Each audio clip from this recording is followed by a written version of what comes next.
Warning, the Stone Age Gamer includes a lot of bad language. Cover your mother***ing ears.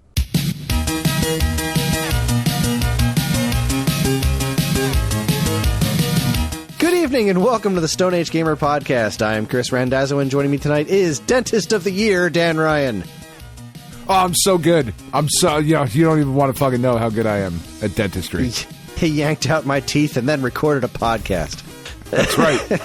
It's time for the first 10, 20, 30, 40 of 2024, and it's going to be a good time for all. Will January prove to be better this year than before? Make sure to take your pain meds because the Stone Age Gamer Podcast starts now.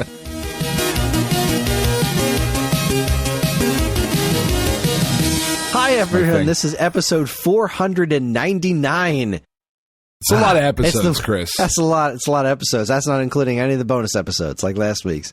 It's the week of February 2nd, 2024. I'm back. Thanks for allowing me to take the week off. I had dental surgery the morning of. I said last Friday. I had, I'd been talking about my teeth for a while, and things took a pretty nasty turn, and the guy was like, we're going to get you in Friday morning. Like, I think I went to the dentist on Thursday, and they were like, you're coming back tomorrow. This is what's happening. This needs to happen. That's not never an what emergency you want. Before. It's important now. Yeah, because it was starting to get, it got so painful I thought about going to the emergency room. And oh yeah, I've been there. I kind of talked myself out of it because, I'm not independently wealthy, so emergency room seems like a really last ditch effort there.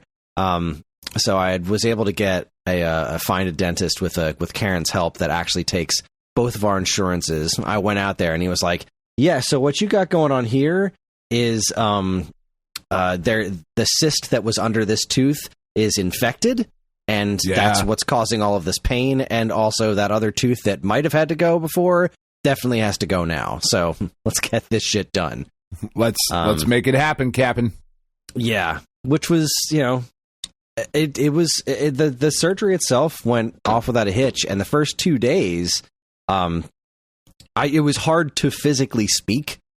I felt more or less up to doing the show, and Karen was like, "Yeah, you're not doing that. Number one, you sound like an idiot. Like, you can't talk. Your mouth is full of gauze and stitches. You can't talk. So this is a bad plan." And she was right. It was, I was like, it's not good podcasting right there. So, and like the first 2 days I was feeling pretty okay. And then like this happens to me with other things, and I should have seen it coming. Like, I'll exercise too hard. Like when I was doing, Ring Fit, I would exercise too hard one day and I'd be like, man, I'm going to hurt tomorrow. And then the next day I wouldn't hurt. And the next day, I'd be okay, too. And then the next day... I have somehow magically crossed into this new threshold where I am a superhuman. I don't need HGH or steroids. I am a magic man. I'm going to be just fine. And every single time, I am not just fine. Every time, without fail, it's just I have this delayed reaction to injury like that. So, like, 2 days after this started... Oof. Like that's when I realized how much I needed those pain meds. It was uncomfortable, and that's where I've been. So I'm okay-ish now. I'm mostly, I can talk, I can chew solid foods that aren't too complicated. Like I'm not eating steak or anything, but I had pizza for dinner tonight, a quesadilla for lunch. But the first couple of days it was just a lot of hash and mashed potatoes and just peanut brittle, nothing but peanut brittle. Some stovetop stuffing. Bring it on. That's right. I was trying to think of the hardest food. I don't know if there's anything harder than peanut brittle. Like caramel apples, maybe. Yeah. Well, no, I mean, once you get them in, they're kind of soft, right? Like, peanut brittle is just like, here, chew on this fucking rock for a little bit. It's got peanuts in it. It's good. It's the tastiest rock you'll ever chew on, but it's going to fuck your shit up. Just peanut brittle and jawbreakers. Fucking everlasting gobstoppers. Just fuck you, teeth. You don't tell me. Yeah. Pricks. So right now, I was telling you before the show, but I have on my right side, so they took out my remaining 3 wisdom teeth and one of my molars. And the right side, where we were just taking the wisdom teeth out, that's all seems perfectly fine. I can chew on that side pretty well. It's just I have these craters in my gums and where the teeth used to be. So like food gets stuck in there, and I gotta use this disgusting mouthwash, which is like, yep. The thing about it is it's not that bad. Like it tastes not like much when you're using it. Like it's like I remember fearing it to no end, and then I used it. I was like, oh, this isn't so bad. It's the aftertaste. That's and then the fucking 3 problem. days later, it came. It was like, I'm like your injuries, bitch. I'm here. There's a warning on the label that says, don't use water. Like, don't drink water after this, because water is going to make the medicine taste worse. And I was like, that's weird. So I would, brush my teeth, and then I'd go to bed, and I'd wake up in the morning with just this horrid taste in my mouth. And then I'd take a drink of water, and it would be like, oh, cool, the horrid taste is still there, and now it tastes like medicine.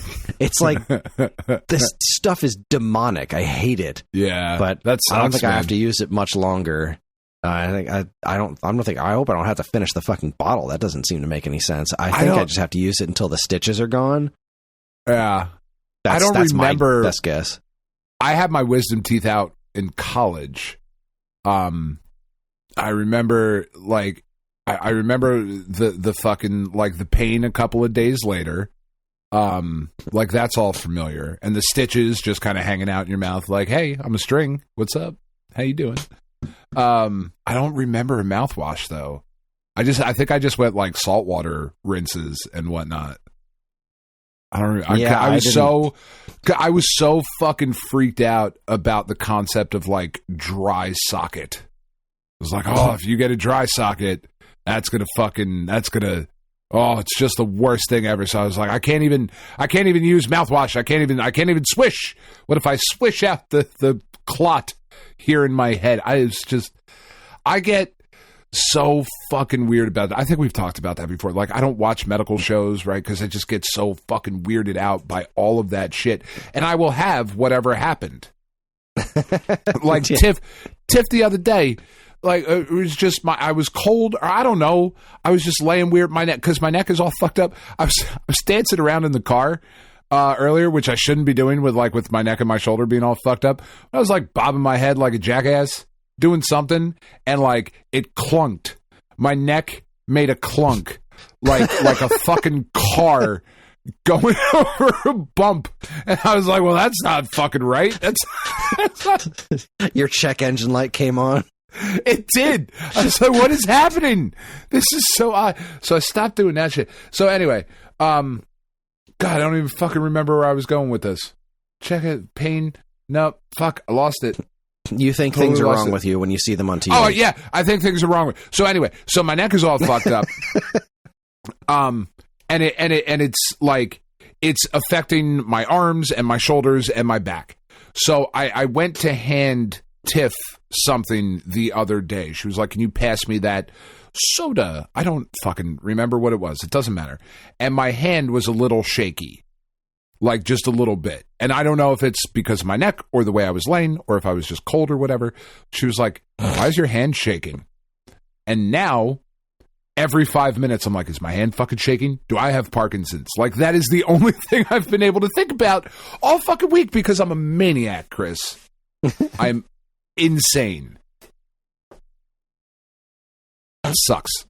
I don't recommend it. I don't. Yeah, hypochondria is not great. Oh my God, it's the worst. Like, it's the same thing with the blood pressure. Like, I take my blood pressure every night, and every night when I shower, and I'm like, all right, because that's the time that I remember to do it, right? So I'm like, I'm taking my blood pressure, and it's is this like one doctor recommended or just for funsies? No, just for funsies, right? Because I have high blood pressure. I'm on the medication. It's whatever. Every time I go to the doctor, it's fucking skyrocketing. But then every time I take it at home, when there's not somebody in a white coat about to tell me something's wrong, my blood, it's normal. It's like 125/78, which is like totally fine. And then I go to the doctor and they're like, I don't know, you fat fuck. What's wrong with you? Like, that's a weird bedside manner, you pricks. First of all, I've lost weight. Second of all, you bitches are fucking scary. I don't like you people. I don't want to be here. I'm nervous. So anyway, yeah, I get mouth pain. Fucking sucks. It sucks. I mean, here's the thing. It just ruins your whole life. At its worst, it was still so much better than what was going on before I had the surgery. Like, even when the pain was at its absolute worst and I hadn't taken any pain medication, it was like, this is still so much better than it was before I had the surgery. Because, like, excuse me, that pressure that's been in my head for, like, I don't know, 20 years is just gone now.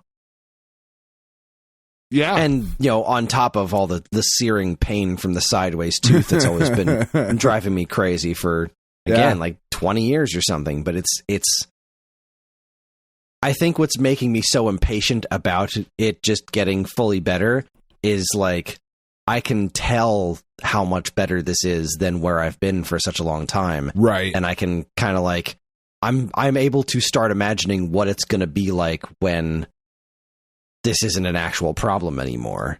Yeah. And that's pretty exciting to me. That is, it's an interesting part of the recovery process. I feel it in the morning when I wake up. Whatever is wrong with my neck, back, shoulder disaster, whatever is happening, when I wake up in the morning, it's okay. It doesn't hurt. Like, it resets. I don't know what the fuck is happening.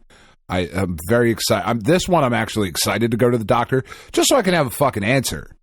You know what I mean? Like, I at this point, it's probably not neck cancer. So, like, I'm not super concerned. You know what I mean? I don't think that's a thing.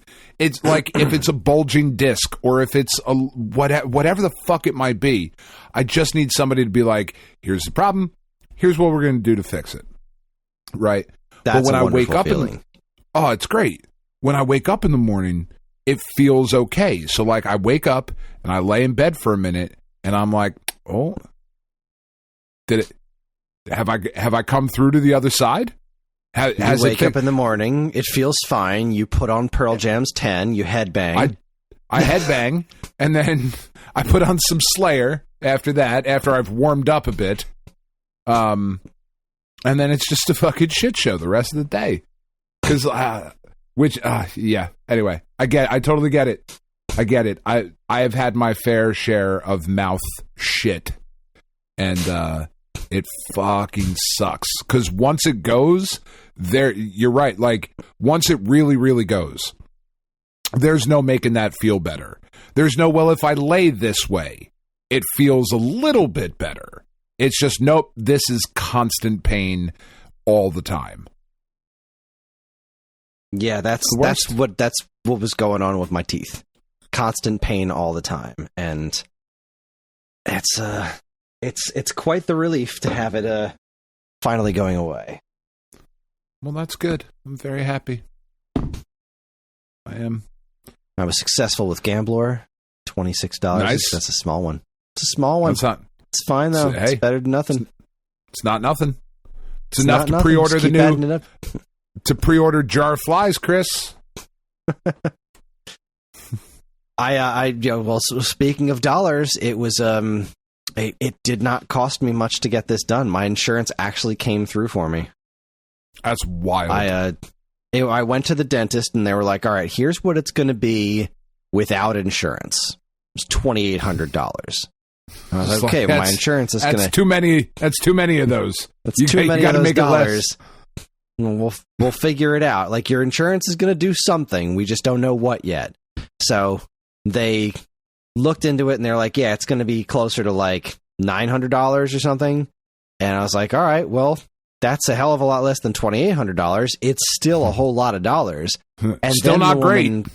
The woman called me back. She was like, something struck me as odd about this. So I called the insurance company to double check, and it's actually only going to be $90. Oh, that's way better. Yeah. Okay. Done. So that's infinitely better. $90. That for once in my life, insurance actually came through for me. And I was like, yeah, I can do $90. That's no problem at all. Done. Sold. Cut it. And now it's never going to happen again. You better never get sick again, Chris. Well, that's the plan. The next time is going to be like, no, they're covering nothing. They will cover zero. You used it up. You're all done. Well, yeah, that was that was my week last week. I actually took a day off of work. I had 2 days off. I took Friday off because the doctor was like, "You're not working today." And then I guess you didn't get a snow day because you work from home, so you don't get snow days. Yeah. But we did have some snow, and that was fun. I was able to actually get outside a little bit with the kids and the dog in the snow. Not really do much vigorous playing, but I got outside and, enjoyed it. And then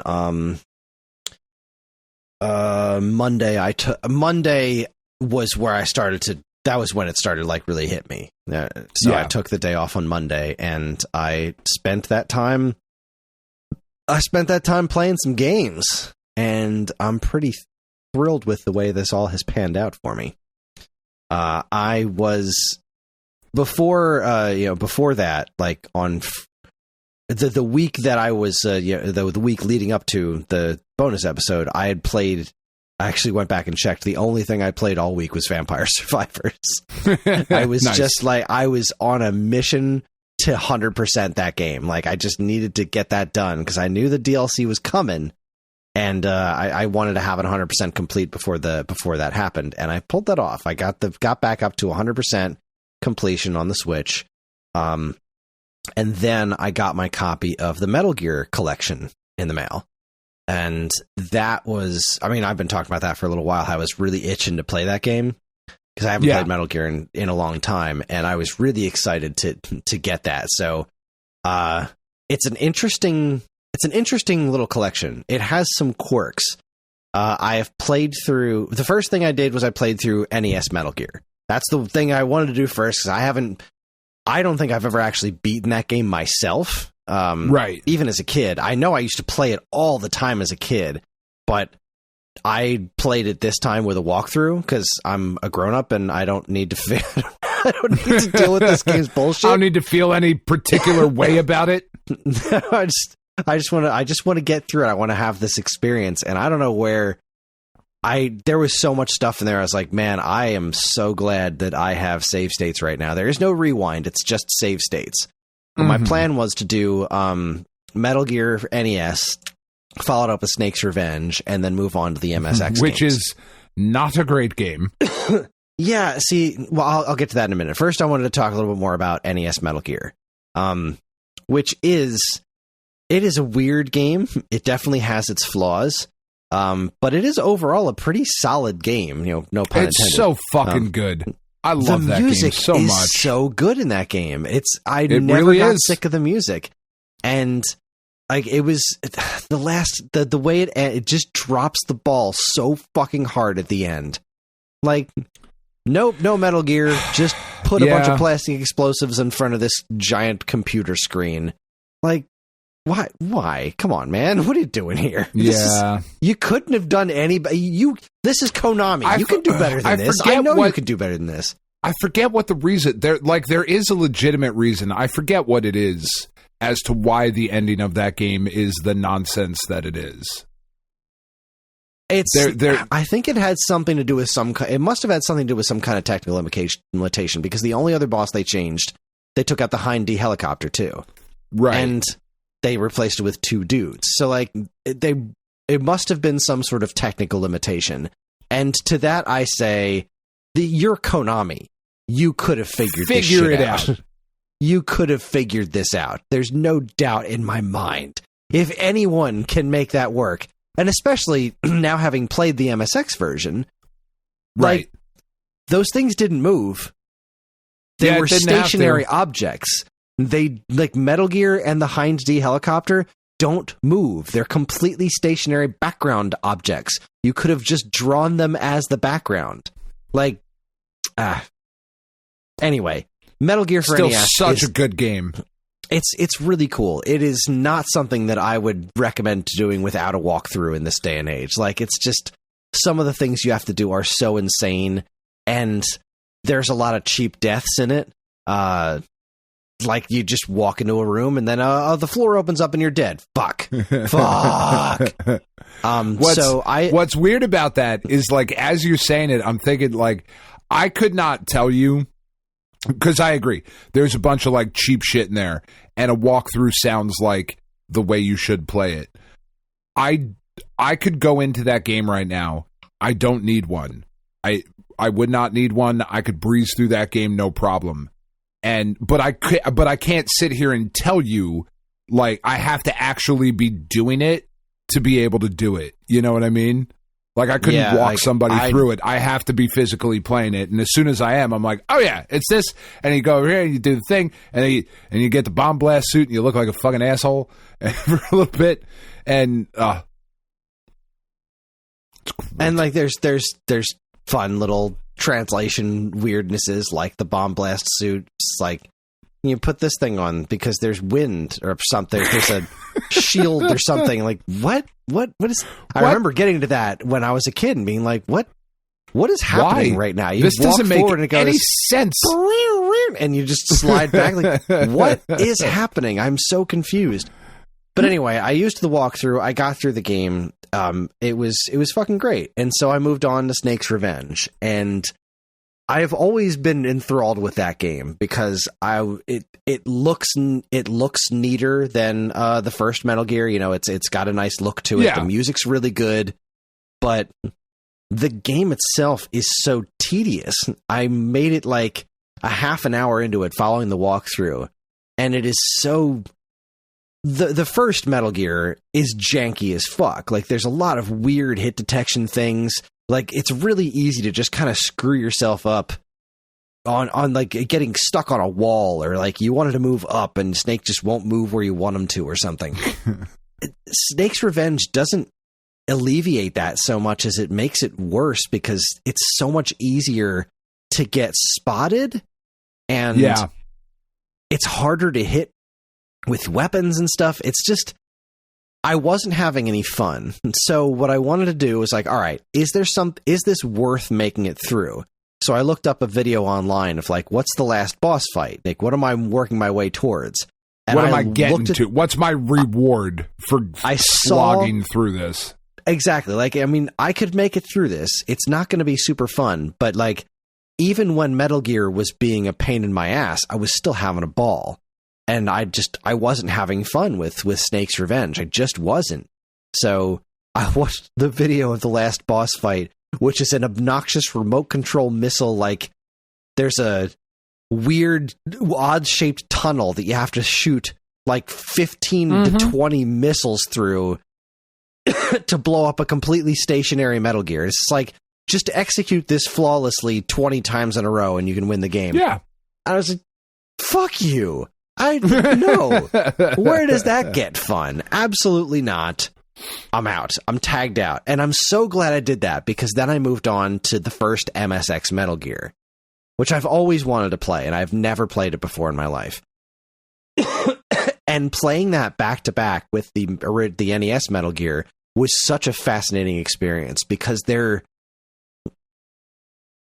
NES Metal Gear is a port of it, but it's this weird Bizarro World port of it, you know? Like, they changed so many things about it. Like, there's a lot of the same rooms, but they're not necessarily in the same place.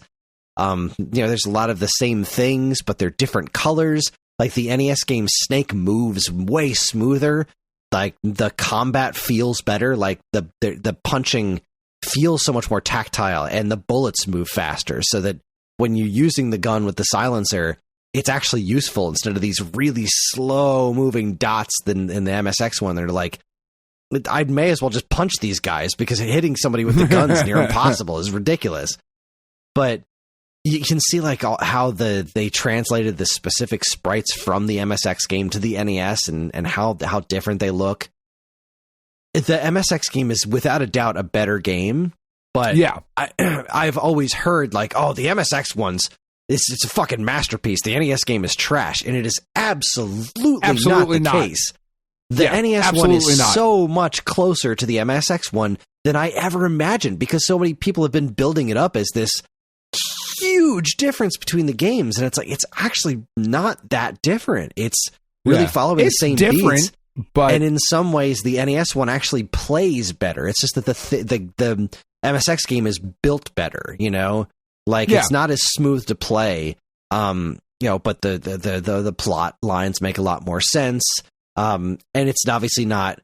It's interesting seeing, like, so the NES game was clearly aiming to replicate what was popular in action movies at the time, right? Which is why he's parachuting into the jungle. There had to be this jungle aspect to it. And there really wasn't much of that at all in the MSX one. You snuck in through the water, and like you eventually had to go through the desert, but like it was mostly indoors, and like the forest mazes and stuff in the NES game were like, wow, this is super fucking weird traveling back and forth between all these things, and like it was so interesting seeing what was there, what was kept and what wasn't, but like all the little things like going into a truck to get rations and then just repeating that over and over again. Yeah. Like you can get infinite rations and plastic explosives from cheesing that stuff. Like it was really interesting seeing those things. Like, yeah, it's definitely a downgraded port. Like there's no question about it. Like the fact that the jetpack soldiers don't fly. They just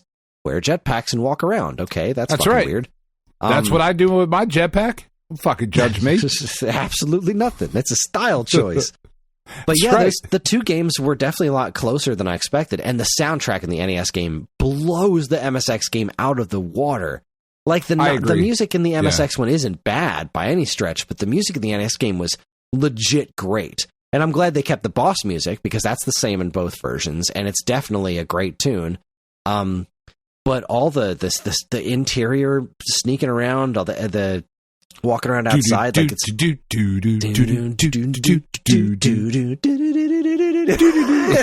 so good.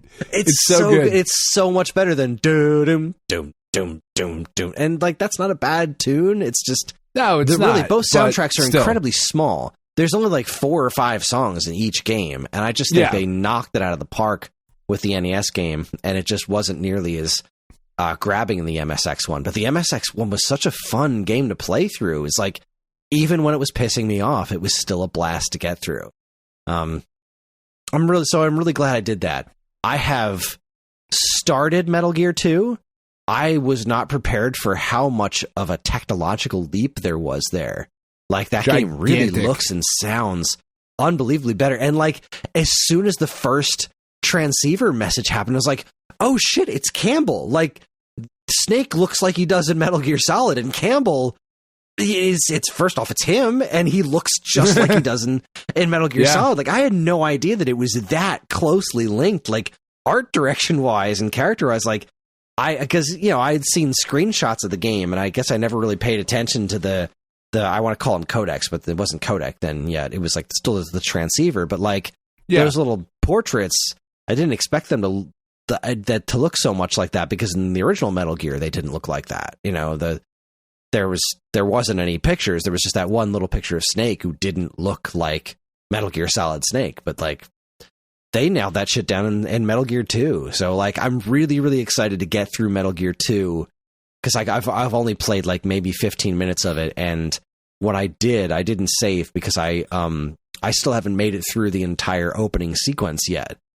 Because I expected when I started it was going to give me that story sequence, but it doesn't. It just starts the game. It's like, damn. I got to start over and watch the whole intro, which means I have to watch the super sick opening credit sequence again. But like, I've now watched that 3 times. I just want to get to the story. Like, give me the story, and then I can start playing the game.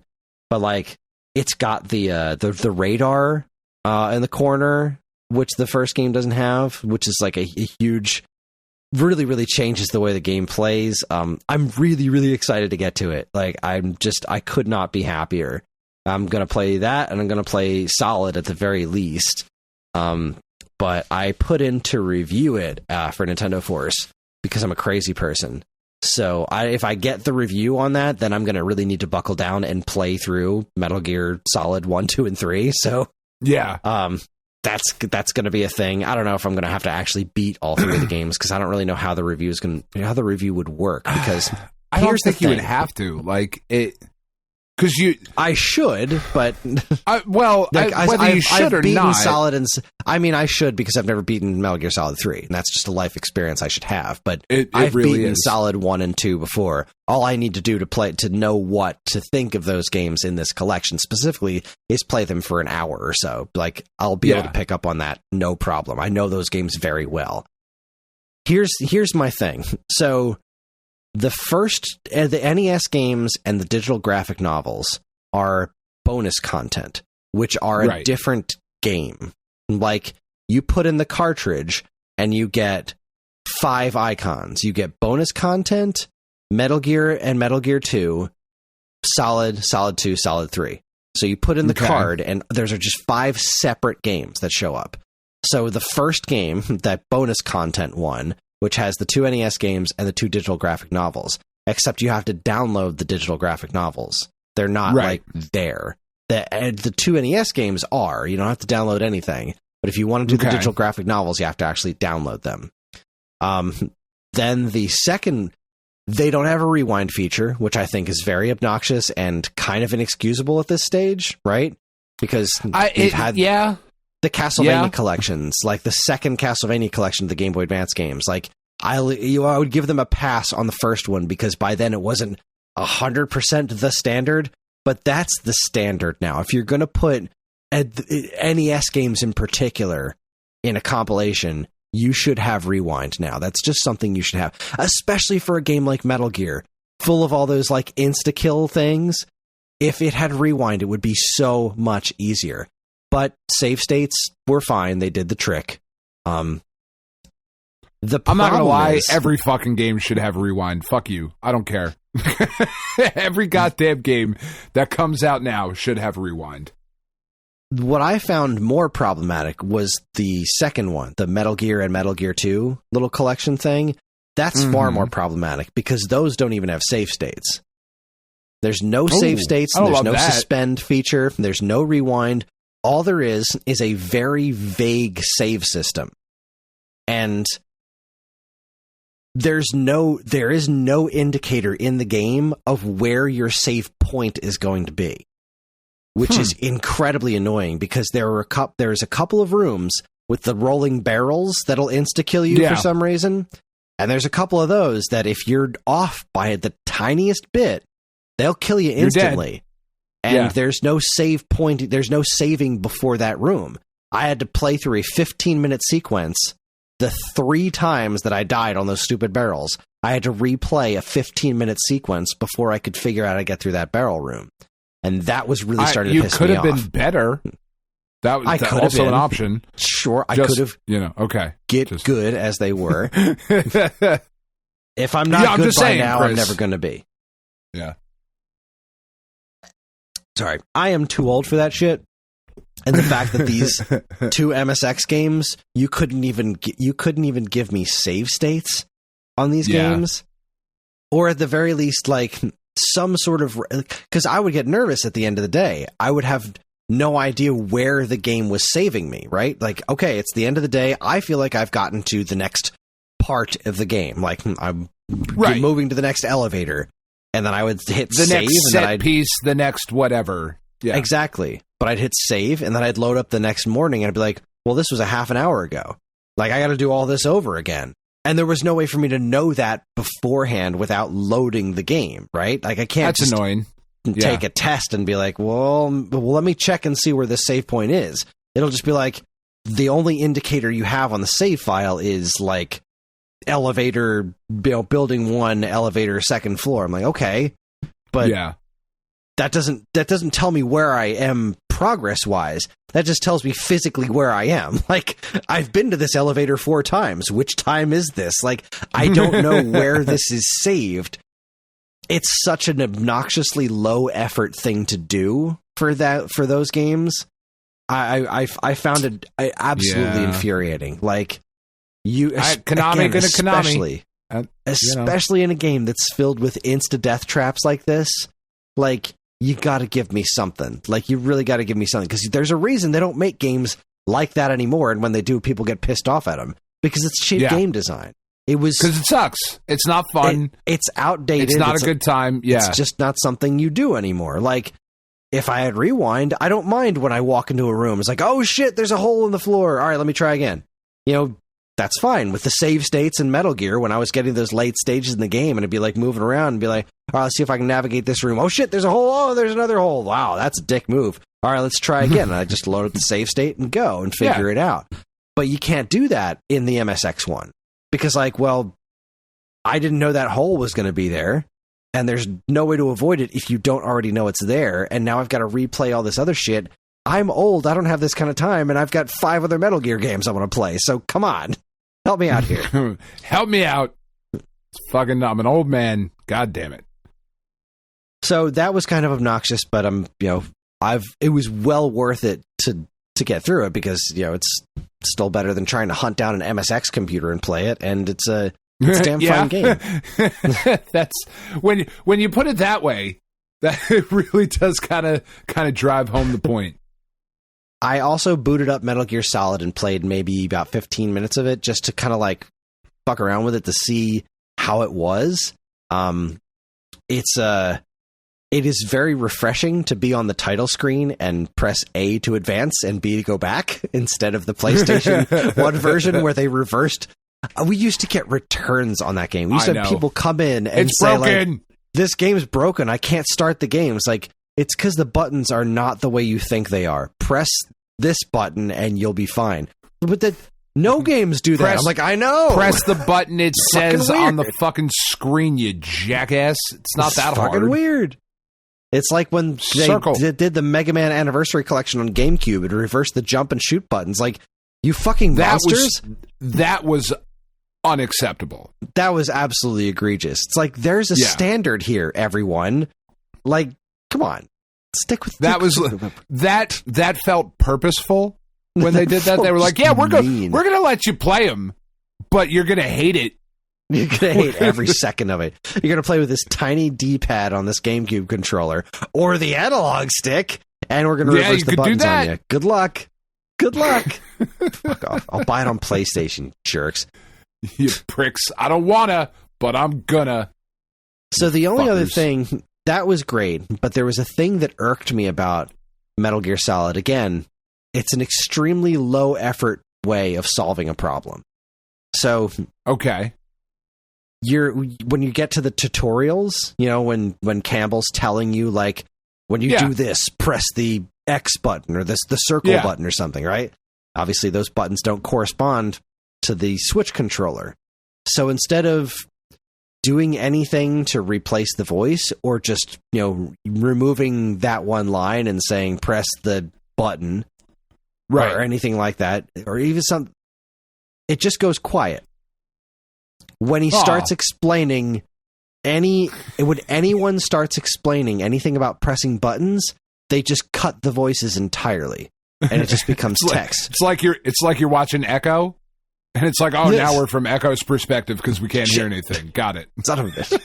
And it just stops, and it's not even just that line. It's just like the rest of the conversation is now on mute. Like, what are you doing? Like, this voice acting is so integral to this experience. Like, I would have rather Konami, you pricks. I would have rather them say something about, like, this is what these buttons correspond to, put it on the screen, and have them just still say press the square button or something like that. I would have rather had them do just about anything than what they did. Than nothing. It was like they made it worse than nothing. They just took entire chunks of voice acting away because they didn't want to confuse people with the button presses. Like, I don't know. That was kind of annoying. But the game plays great. It plays wonderfully, and I cannot wait to play through it. John was really excited watching me play Metal Gear. He thought the bosses were really interesting. I was like, man, wait till I start playing Metal Gear Solid. You're gonna fucking love this shit. It's just such an incredible fucking game. It's such a good game. And then I think back to Metal Gear Solid 2. I'm like, God, that went off the rails. That went so far off the reservation. It really did. It really fucking did. Because Metal Gear Solid 2 is not a bad game. At all. It's not a bad game. But it is not a game that anybody wanted. Nobody wanted that. It is not the game that anyone was requesting. No, well, and I don't even know if it would have been so bad if you had fucking told people. Yeah. Like if you had prepped people shit for it. They released a demo that you play through the demo as Snake. Like they released the whole time. The whole thing. 100% of the time. It was such a bait and switch. It was such a dick move. It's a super dick move. It's a super dick move. It's not nice. It's not a nice thing to do because it's a really good game. It is, and I'm glad I played through it. I'm glad I remember playing through that one. I had put it off for so long, and then I finally did it. And I just remember getting to the end where Campbell's losing his shit, going la-le-lu-le-lo, and then like the lineup of dudes showing up at the end, be like, you thought he was the boss, but I was the bad guy the whole time, and I'm stealing this Metal Gear. Catch you later. And then another guy's like, he thinks he's the bad guy, but I'm the real bad guy. And it just kept going. I was like, what the fuck? I remember when I actually beat that game for the first time was when I was dating Karen. Like, we hadn't been together all that long. And I remember getting to the end, and it just kept fucking going. And she was like, how long is this? I was like, I don't know, and I don't know what's happening anymore. There's, like, live action sequences and stuff, like archival footage. Like, I don't even know what's happening. I'm so lost right now. It's so good, though. Yeah, so worth it. I'm really looking forward to playing through it, at the very least Solid, and then I'm going to mess around with Solid 2 and probably not finish it. I don't know. Who knows? Who knows where I'm going to get with this, because I have other stuff to play now. Which is an interesting piece of conversation. Let me knock out a few other small ones first. The Vampire Survivors DLC did come out yesterday. I was able to play one story mode thing, but I didn't finish it because the story mode takes away all of your power-ups. So like it's basically starting from scratch again, and I was a little too excited and got killed.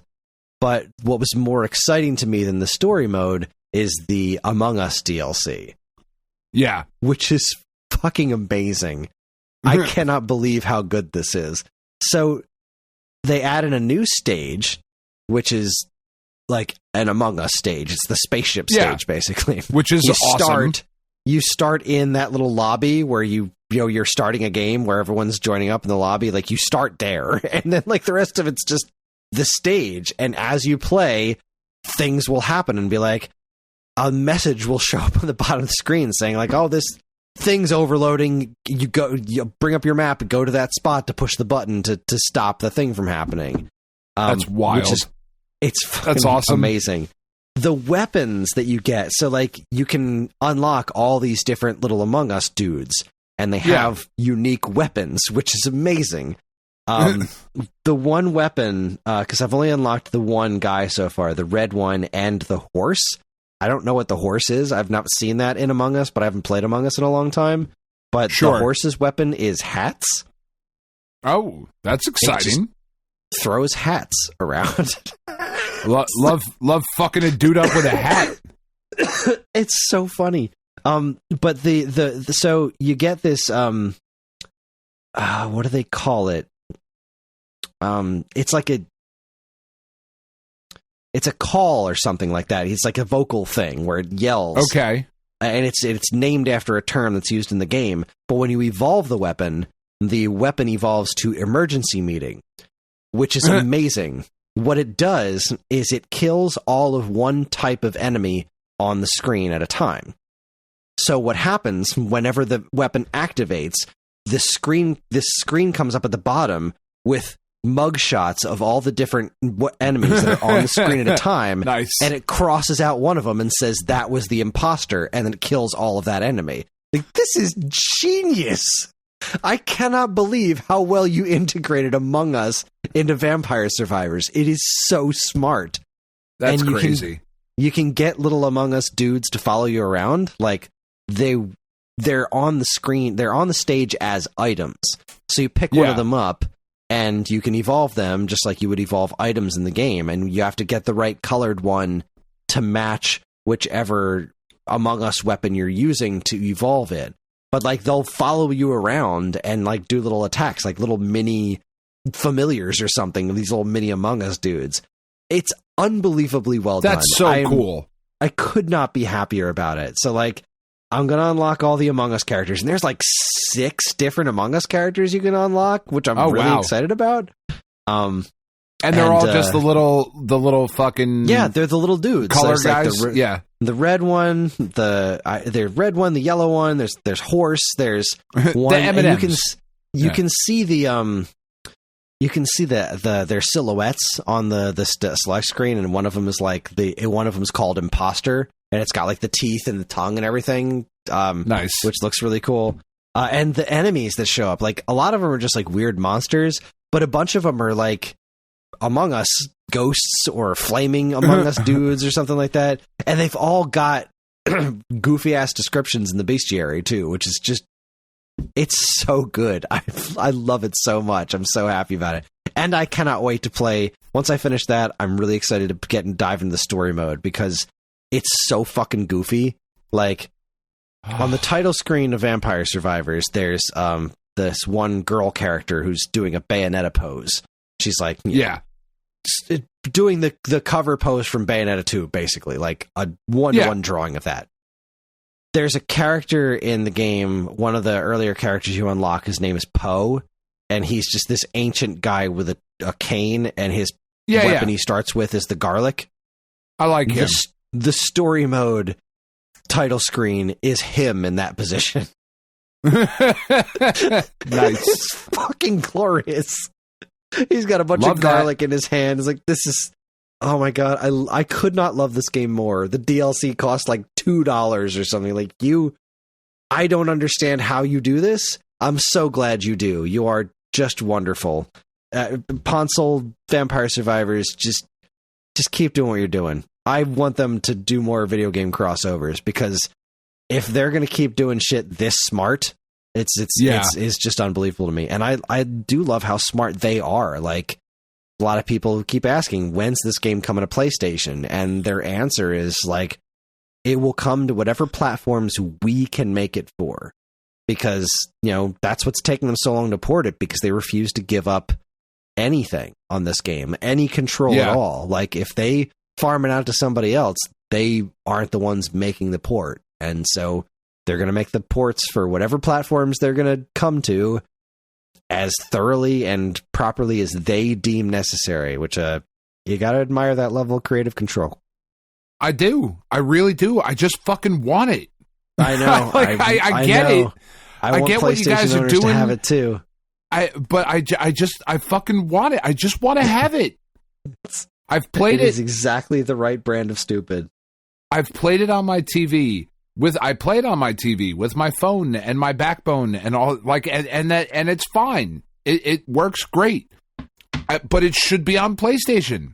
There's just something about playing it on your platform of choice, Like, I have it on Xbox, and I played dozens and dozens and dozens of hours of it on my Xbox. I got up to 100% completion on the Xbox before the last 2 expansions, I think.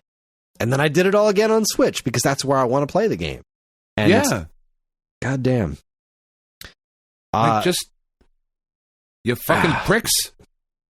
Let me I have have to mention that I've been playing Clubhouse games with Karen a bunch lately. Super lame. She has been kicking the shit out of me at Yahtzee or yacht dice, as they call it. Yeah, definitely not Yahtzee. She got 2 Yahtzees last night in the same game. 2 of them. That's fucked up. Yeah, it's fucked up. Like, that's how Tiff is when she plays. I don't know. That is like legit the only game that Tiff beats me in is Yahtzee, which is why it's the only one we don't play. How the fuck do you roll 2 Yahtzees in one game? You asshole. It's a bunch of bullshit. It's a bunch of Southern fried bullshit, Chris. That is 100% correct. Hundo P, as the kids say. Hundo P, Southern fried bullshit. Did you try the Prince of Persia demo? Mm-hmm. What'd you think? Once I switched the controls from the analog stick to the D-pad, I liked it much better. I liked it. I didn't love it. I liked it. Yeah. I definitely there were don't parts love that it. I loved. Yeah. I definitely don't love it at full price. When I got to the points where I was running through traps and stuff, I was like, oh, this is fucking great. This is Prince of Persia. But what was bothering me about it, like, even the combat was pretty okay. Like, I was fine with the combat. I like the look. What was bothering me about it was how much space there was between things, you know? Like, it feels, yeah, it's pretty barren. I don't want to say padding's the right word. It's just like when you think back to, like, when you think of the best of Metroidvanias, you look at Metroid Dread, you look at Hollow Knight. They build these worlds so intelligently that when you're traveling through, large areas, there's always something to do.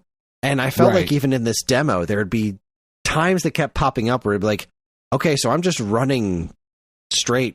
There's no enemies. There's no nothing. I'm just running up a staircase or something for a little while here. And it wasn't like crazy egregious. Just for a bit.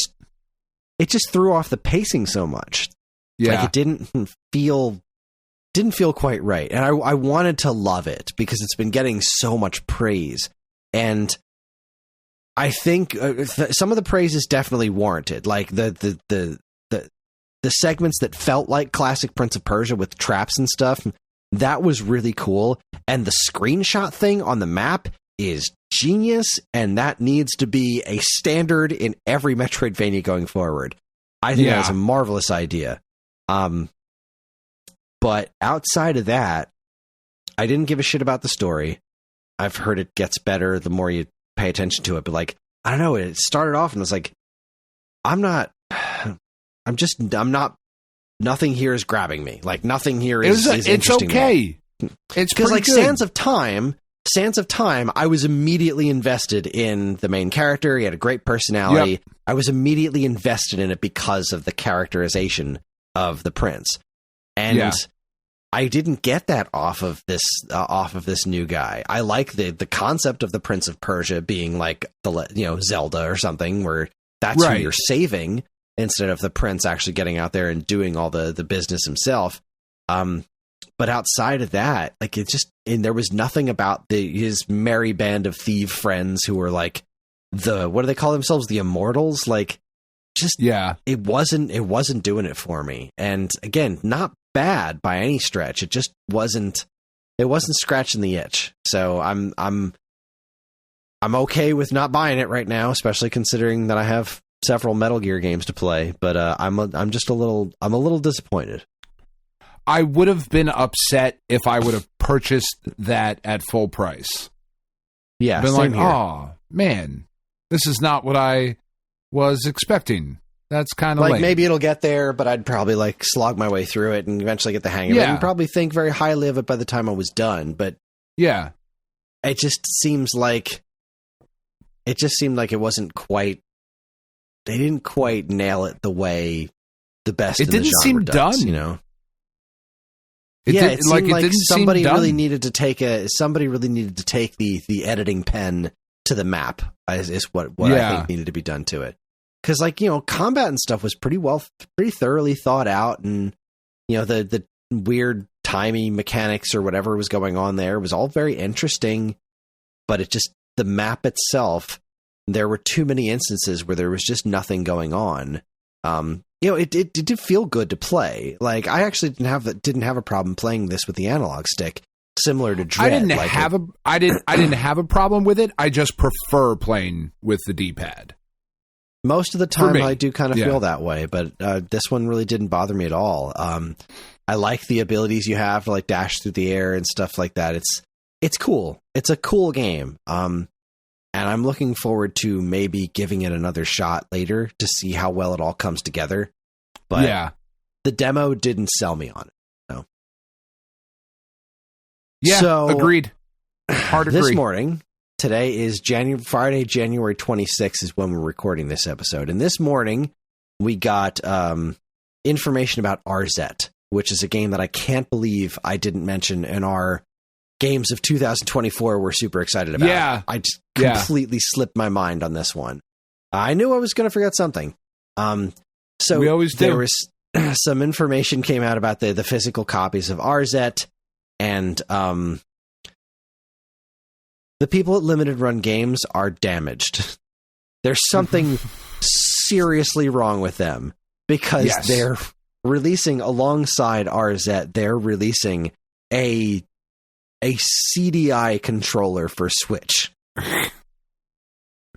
And the worst one, the spoon one. Like, yeah. It's because why not? Possible controller. I'm just like, what is wrong with you people? And like, they're totally in on the joke. Like when they were promoting it on Twitter, they were like, we were so preoccupied with whether or not we didn't stop to think if we should. Like, that's exactly what this is. Like, what is wrong with you? What is wrong with you? So when I saw the physical version, I was like, all right, it's $35. That's not crazy expensive if I really like this game. But I'm not ready to take that $35 plunge. I'm not really, I wish I could try the game out first. And I was like, wait a minute, I have a job. Let me contact my editor. So I jumped into our communication program for Nintendo Force, and I was like, if anybody hasn't claimed Arzette, I'd really be interested in reviewing that game if we can get a review code. But Lucas has been out of town a lot lately, so typical Lucas. One thing he told me, because it's come up a couple of times where I've been like asking about review codes. He was like, should I ask for something? The answer is always yes. He's like, yeah, you work for a magazine. Ask for review codes. If we don't use it, we don't use it, and it's something that happens from time to time. But we'll eventually use most of the review codes we get. So if there's a game that you think we should cover, just ask for the review code first, and then we'll figure it out later. So I was like, all right, I put my big boy pants on, and I'm just gonna find the developer and reach out and ask for a review code. So I did that this morning, and like 2 hours later, they were like, absolutely. What system do you want it for, and what region are you in? It's like, shit. Amazing. So what happened was I actually sent the email. What I asked for was not just a review code. I also asked if for Stone Age Gamer if they could send me one of the CD-i controllers, because we sell CD-i products on our site, and I'm a big fan of the platform. Like, it would be really cool to do some sort of video promotion for that. And they responded. They said, we'll definitely accommodate a key. And then they said for the controller, they'd have to get back. We'll definitely accommodate a key, but what the fuck is wrong with you? They said they only have a limited number of those for review, but if they have some available, they would get one for me. And I was like, this is amazing. I'm so excited. So they sent me the key. They haven't gotten back to me on the controller yet, but they sent me the key, and it's all embargoed. I can't do a review or footage or streaming of the game until February 14th, but I can give some impressions. Before we got on the show, I downloaded it to make sure. I wanted to make sure that nobody else had claimed the game at Nintendo Force, so I wanted to hear back from my editor before I used the review code for myself. So I got the all clear, and I downloaded the game while I was putting Ellie to bed, and I spent about 10 minutes playing the game because I was just so curious, what is this game actually like? Because the premise of Arzette is, what if the CD-i Zelda games were good, but also extremely accurate to what was created at that time? you know, similar to that, like the Simon Quest game. That's like, what if Castlevania 2 was good? And then they kind of turn it into a whole thing. This is really, really, really accurate to what was happening at the time. And I know what I want this game to be. Yeah. And what I want this game to be is, so I was enthralled by those CD-i Zelda games as a kid, right? Because I hadn't played them. Yeah. I had just seen the footage of them. And there was everything about the way those games looked, except for like Link's sprite and some of the artwork. And so, of course, it's very odd looking, but there's a feeling to that game and games on CDI from that time that felt so very specifically futuristic. And obviously, that's not where the future of gaming went. Polygons happened, and then gaming went 3D. Right. But like, so much about it seemed like this is the future of video games, right? There's these animated sequences. There's all this voice acting. The map is super detailed, and the backgrounds are all really detailed. Like, there was just something so... I was in love with the look of these games. Now, obviously, when I finally got to play them and felt the way it felt to play them, now I'm right in the toilet. Mind. But I never stopped liking the way the games looked or sounded. I never stopped being really enthralled by that look. And that's what's so exciting about Arzette, and being like, what if you did exactly that, but in high definition and made it good? And so far, that seems to be exactly what this is. Like, it is so incredibly faithful to those CD-i Zelda games. There are sound effects that are exactly the same, like swinging your sword and defeating enemies. They have voice actors from the CD-i Zelda games playing roles in this game. In fact, I'm 99% sure that the person who's voicing Arzette was the voice of Zelda in Wand of Gamelon. No shit. And definitely who was doing the tutorial was Link. And he sounds way older, obviously, but like, there's it's like 30 years later. That's definitely that guy. I recognize that voice. That's amazing. But it's so interesting to me to play this so far, because it is fulfilling this like fantasy version of these games that I built up in my head.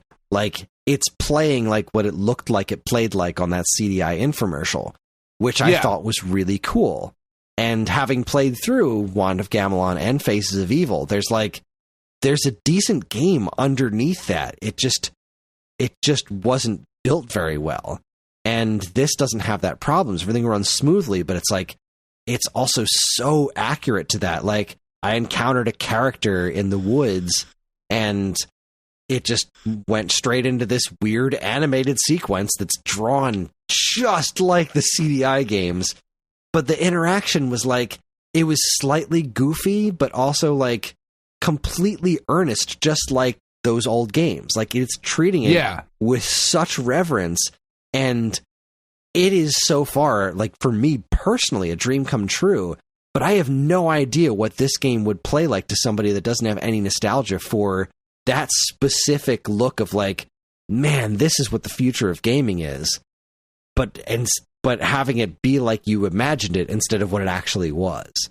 So it's very interesting so far. The story is not bad. It's actually kind of entertaining. Kind of like the story of... It almost seems like it's following up on the story of Faces of Evil and Wand of Gamelon. Like, really? Because like the bad guy, the totally not Ganon bad guy, is like escaped from a book, you know? Naturally. Which is how you... That's how you beat him at the end of Faces of Evil. You trap him in a book. You know, it's like, this is really interesting stuff to me. I am... Like I said, I've been through like 10 minutes of the game, and I got to do some running around and some combat, and like, the platforming feels good. The character feels tight to control. It feels like I always imagined Faces of Evil feeling like playing. That's nuts, man. I, so far, in my little 10-minute time with it, couldn't be happier. Obviously, there's a lot to go through, because if this really does play like... If it really does play like it's structured like Faces of Evil and Wand of Gamelon, it's got some hurdles to get through to be an actually fun game. But I have a lot of faith in this. Like, they've really shown off a lot of good stuff in the first 10 minutes, including a bonus stage that I found that is quite literally Hotel Mario. It's a bunch of doors. It said close on the doors. It's like, you gotta be fucking kidding me. And it even has the same exact door closing sound effect as Hotel Mario. I could not believe my eyes. I was just like, what? How many people are going to get this? It seems like it's aimed at such a specific audience, and I don't know who outside of who me, that audience might be. Besides me, who else is this for? And it's doing such a good job of appealing to me personally. And I'm like, it's gonna be a tough review to write, because how do I remove that? How do I look at this as, like, if you're not interested in the CD-i Zelda games, is this objectively a fun game? And I think it is. But again, with my extremely limited time, like, if you're not an absolute psychopath, will you enjoy this game? Because, like, Snake's Revenge, I didn't want to play that anymore. When I was getting ready to do the show, I was like, man, I don't want to put this down. Like, I'm having a lot of fun. I don't want to stop playing this yet. So that's a real good sign. My first impressions of it are very high. Somebody in the Discord was saying that they thought this looked kind of like the plumbers don't wear ties situation. And I really don't think that's the case. And at least that's definitely not the intent. You know, the whole plumbers don't wear ties thing is just like, this is a train wreck. And this is not a good game. Come look at it. Come look at this. It's like Night Trap. Night Trap's not a good game. Right. And this isn't just Faces of Evil. It's not just those games reskinned. This is somebody tried to make that concept good, because the concept itself was good. And seeing these characters all drawn up like this, everything animated in that exact CDI style of, like, but it's all in high definition, you know? It's so hard to explain. Like, this is what I thought the future of gaming was before I knew what 3D gaming was. And here it is, fully realized of what I thought the future was going to be, what I thought next generation games were going to look like. Here it is, fully realized of what my imagination was, except it's not Zelda, it's this new cast of characters. It's wild. It is such a trip. I'm so glad it exists. That's so cool, man. Like, I really hope the rest of the game is good. Past that, like, initial joy of, oh, they did the thing. That's amazing. That's so cool. And then, like, let's hope the rest of the game is good, because, like, that'll carry you pretty far, but not all the way, you know? Yeah, like, is it... Because I've always suspected that there's potential for those games to be an enjoyable adventure. This is the test. Like, can it be done? Maybe. We'll find out. I'll be able to talk about it more next month. I'm going to be playing playing the hell out of this and Metal Gear, which will be a really fun back-to-back situation. Yeah, no, those almost the exact same games. It's to definitely match. All right, we're going long already here. You have anything to talk about? Nah, man, I didn't play shit. I don't even have a good reason why. I think I went so hard on Spider-Man 2. And just, like, so fucking deep into it. Did I talk last week? You weren't here. I don't remember. You certainly don't remember. I don't platinum games. And if I did talk about it, you didn't hear it. So, but I don't go after the platinum trophy on games almost ever. But this game, I decided, I was like, yeah, fuck it. Let me see what's up. And I cannot do it until the DLC comes out, because one of the things you have to do is a stealth takedown, and it's just not possible. I've done literally everything else in the game, and the only thing that happens now are, like, these random ass little like some bad guys will show up, and it's like, ooh, you gotta go stop the bad guys. There's bad guys afoot. But they're just like they're hijacking a fucking armored car or whatever. And it's like, well, I can't fucking sneak up and web take down those guys. That sucks. So I gotta wait for the DLC. But apparently I do know that there is DLC planned. I know it was in the leak that happened. Like, people know apparently what the DLC is going to be.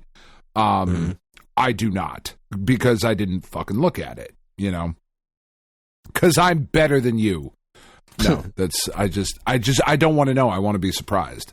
So, but because I went so fucking hard on Spider-Man, I was like, I probably need to take a little bit of a break here.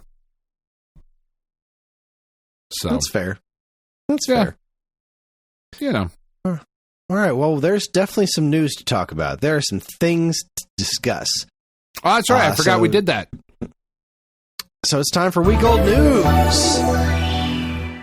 First up, we actually have a couple of follow-ups here. This is the big one that's been going on the last couple of days. I'm reading this report from IGN because this headline really sums it all up.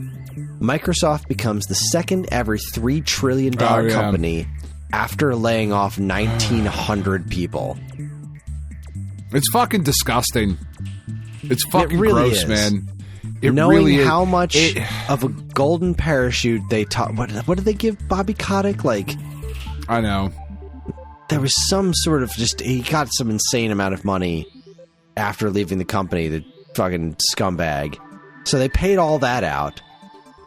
And then they laid off all these employees. A lot of it was because of overlap, but still, you paid $69 billion to acquire this company, and you've got the money. You fucks. You got the money. I think somebody broke down the math. I think it was somebody broke down the math. Like, they could have kept every one of those 1,900 employees and paid them like, I don't know, $60,000 a year or something like that, $70,000 a year, which is not enough. It's not enough. And they could have kept them for like 2 years, and it still wouldn't have been what they paid Bobby Kotick to leave. Like, who doesn't need the fucking money? I just want to barf everywhere. Like, I tell you, it makes it real hard. Microsoft does some fun stuff, but I tell you, I'm not their biggest fan this week. It makes it hard to be. There's a similar, not similar. That's not fair. But it makes it hard to be a fan of these particular things, because video games are mainstream. Like, they are a huge money-making endeavor. However, I would argue that they are still somewhat niche, right? There's still a nicheness, which is not a fucking word, but there is that kind of quality to them. And when shit like this happens, it makes it hard to be a part of that fandom. Of like, God, you fucking, could you just not?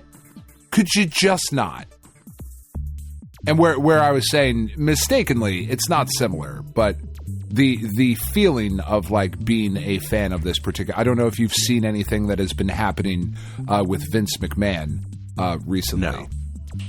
As of tonight, Tiff texted me about 10 minutes ago.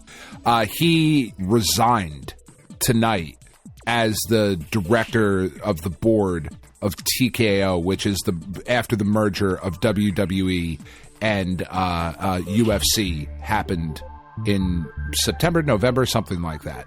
Vince McMahon he came back. He left a little while ago because there were allegations about the misappropriation of funds for a NDA that he made an employee sign, which is never a good look. When you have to tell people to not fucking talk about what happened when they leave, it's because you've done something wrong. And because he then came back to work and broke his part of the agreement, this woman has released her statement. Vince is going to get named in a lawsuit. John Laurinaitis is getting named.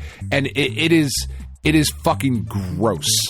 It is a disgusting sex trafficking, it is fucking horrendous. And Vince came out tonight and he was like, all of this is bullshit. I'm resigning, but just so you know, all of this is bullshit. I'm not going to work here anymore. But all of this is a fucking lie. Like, if it's a lie, then why are you fucking resign? And it's so bad, Chris. You know, Slim Jim, right? Who has been the Slim Jim spokesman forever? Macho Man Randy Savage. Macho Man Randy Savage, who died 20 fucking years ago almost. He's still the fight. He's still on all the shit. Macho Man's been dead for a very, very long time. WWE, WWF, whatever, Slim Jim, they have been in bed together for a very, very long time. This podcast comes out on Monday. The Royal Rumble will have happened 2 days previous to this podcast coming out. Slim Jim announced today that because of the allegations levied against Vince, they are cutting their relationship with WWE. Wow. It's like, dude, like, that's fucking huge. That is massive. But it's just like, fuck, man. WWE just signed a $5 billion 10-year contract with Netflix to start in January 2025. WWE Raw. Just for Raw, one of their shows of the 3 will air live on Netflix on Monday nights from now on. Starting in January. $5 billion fucking dollars. Then this shit comes out, and if you read through any of it, like, it is if think about like depraved sexual billionaire bullshit. That's what this whole thing. Right? Who doesn't? That's what this is. When you're like, I wonder if it's got this kind of thing in it. It does. Shocker. It's got that in it. It's got like weird fucking sex pest shit in it. And it's like, being a fan of professional wrestling is already hard enough. Could you just fucking not? You know, being a fan of video games, sometimes it gets you looked at scant ways when you're adults like we are, and we're like, yeah, we still play video games. And then shit like this, could you not? Could you not be a fucking asshole? For like a minute. You're worth $3 trillion fucking dollars. With a T. Yeah, that's a lot. That's most of the dollars. That's oh my god, just fuck you, man. Well, continuing with the Microsoft news, because it goes a little bit further. This website called True Achievements posts that Xbox physical games departments reportedly shut down as part of Microsoft layoffs. So, oh yeah, they're done. They're just really all about this all digital future. You are getting Games Pass, and you're gonna like it. That's it. If you're on Xbox, you better not like owning your stuff, because you're not gonna. Oh man, yeah, and Sony's gonna follow suit, and Nintendo will eventually follow suit as well, because that is where we're headed. You know, like it is. I think. I don't know that Nintendo and Sony will ever go fully digital with like no physical games. Difficult to say. There's something, but probably at some point, right? You'd have to imagine like at some point there's some sort of specific pride involved in it. Like, I don't know how to put it into words. Like, Sony and Nintendo are such old school Japanese businesses. Like, no, this is the way things are done. We have physical products. Yeah. I mean, because like the weird thing is, like, nobody has any issues about owning things physically on Steam. You know, like that's never brought up of like, well, you don't actually own it, you know, like, and I don't know enough to talk about Steam really, but I never hear that mentioned as like, I buy all my PC games physically, you know? No, the PC and console markets have always been that different, you know? No, I know. It's just, it's kind of, but it's still a game. Like, at the end of the day, I don't know. But no, it's not, it's not fucking cool. I don't think it's cool at all. Yeah, I'm not a fan. I like my physical stuff. Josh Fairhurst from Limited Run made this statement saying that we'll continue to support Xbox physical releases whenever possible.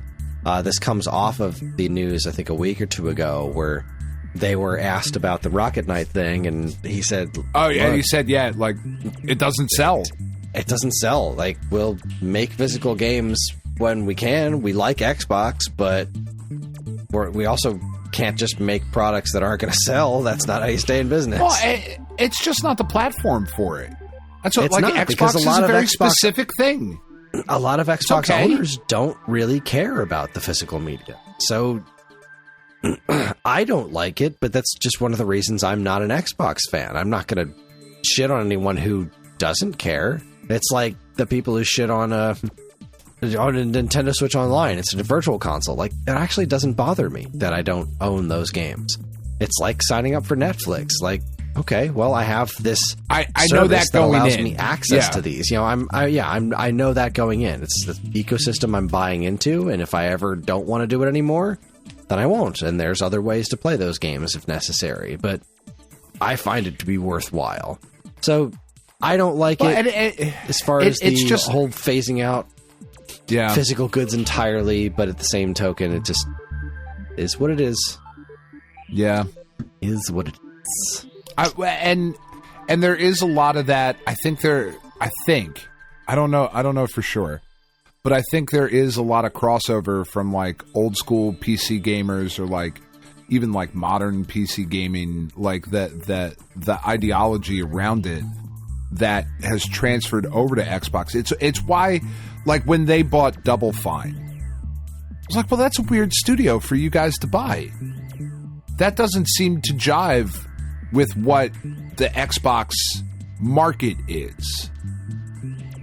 You know, like, that just, to me... It's like when they bought Rare.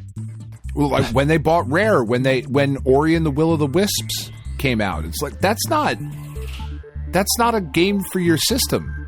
It's okay that it's not. You know, it might play very well on there, but that's a PlayStation and Nintendo game. You know, Double Fine, very similar to that. In the same token, like, Gears of War is an Xbox thing. That's not a Nintendo thing. That would sell horribly on the Switch. Oh, well, I don't know. Everything fucking sells well on the Switch, but it's true. but you know what I mean? Like, it's you have your market. That's totally fine. There's nothing wrong with that. It's weird, and their market is the digital. I don't fucking know. I'm rambling. Sorry, Chris. The next story, I love this. This is really exciting to me. Personally, this is coming from Go Nintendo. Check out HD footage of Nintendo's Space World 2000 demos and displays. Space World 2000 was their when they unveiled the GameCube for the first time, and they showed off that incredible footage of what eventually became Metroid Prime and Star Fox Adventures and that Zelda thing where Link is fighting the sword fight with Ganondorf. Yeah. This footage has been around for a long time, but it's always this low quality stuff. Somebody found a DVD that was released in Japan that has direct feed footage of their entire event. The show floor, off-screen footage, and then like the direct feed footage of their entire digital presentation, which the footage of like the Metroid Prime footage, the Zelda footage, the Pokemon, the Meowth's dance party thing, Super Mario 128, and they ripped the DVD and uploaded it on YouTube in like high definition, 60 frames per second. It's amazing.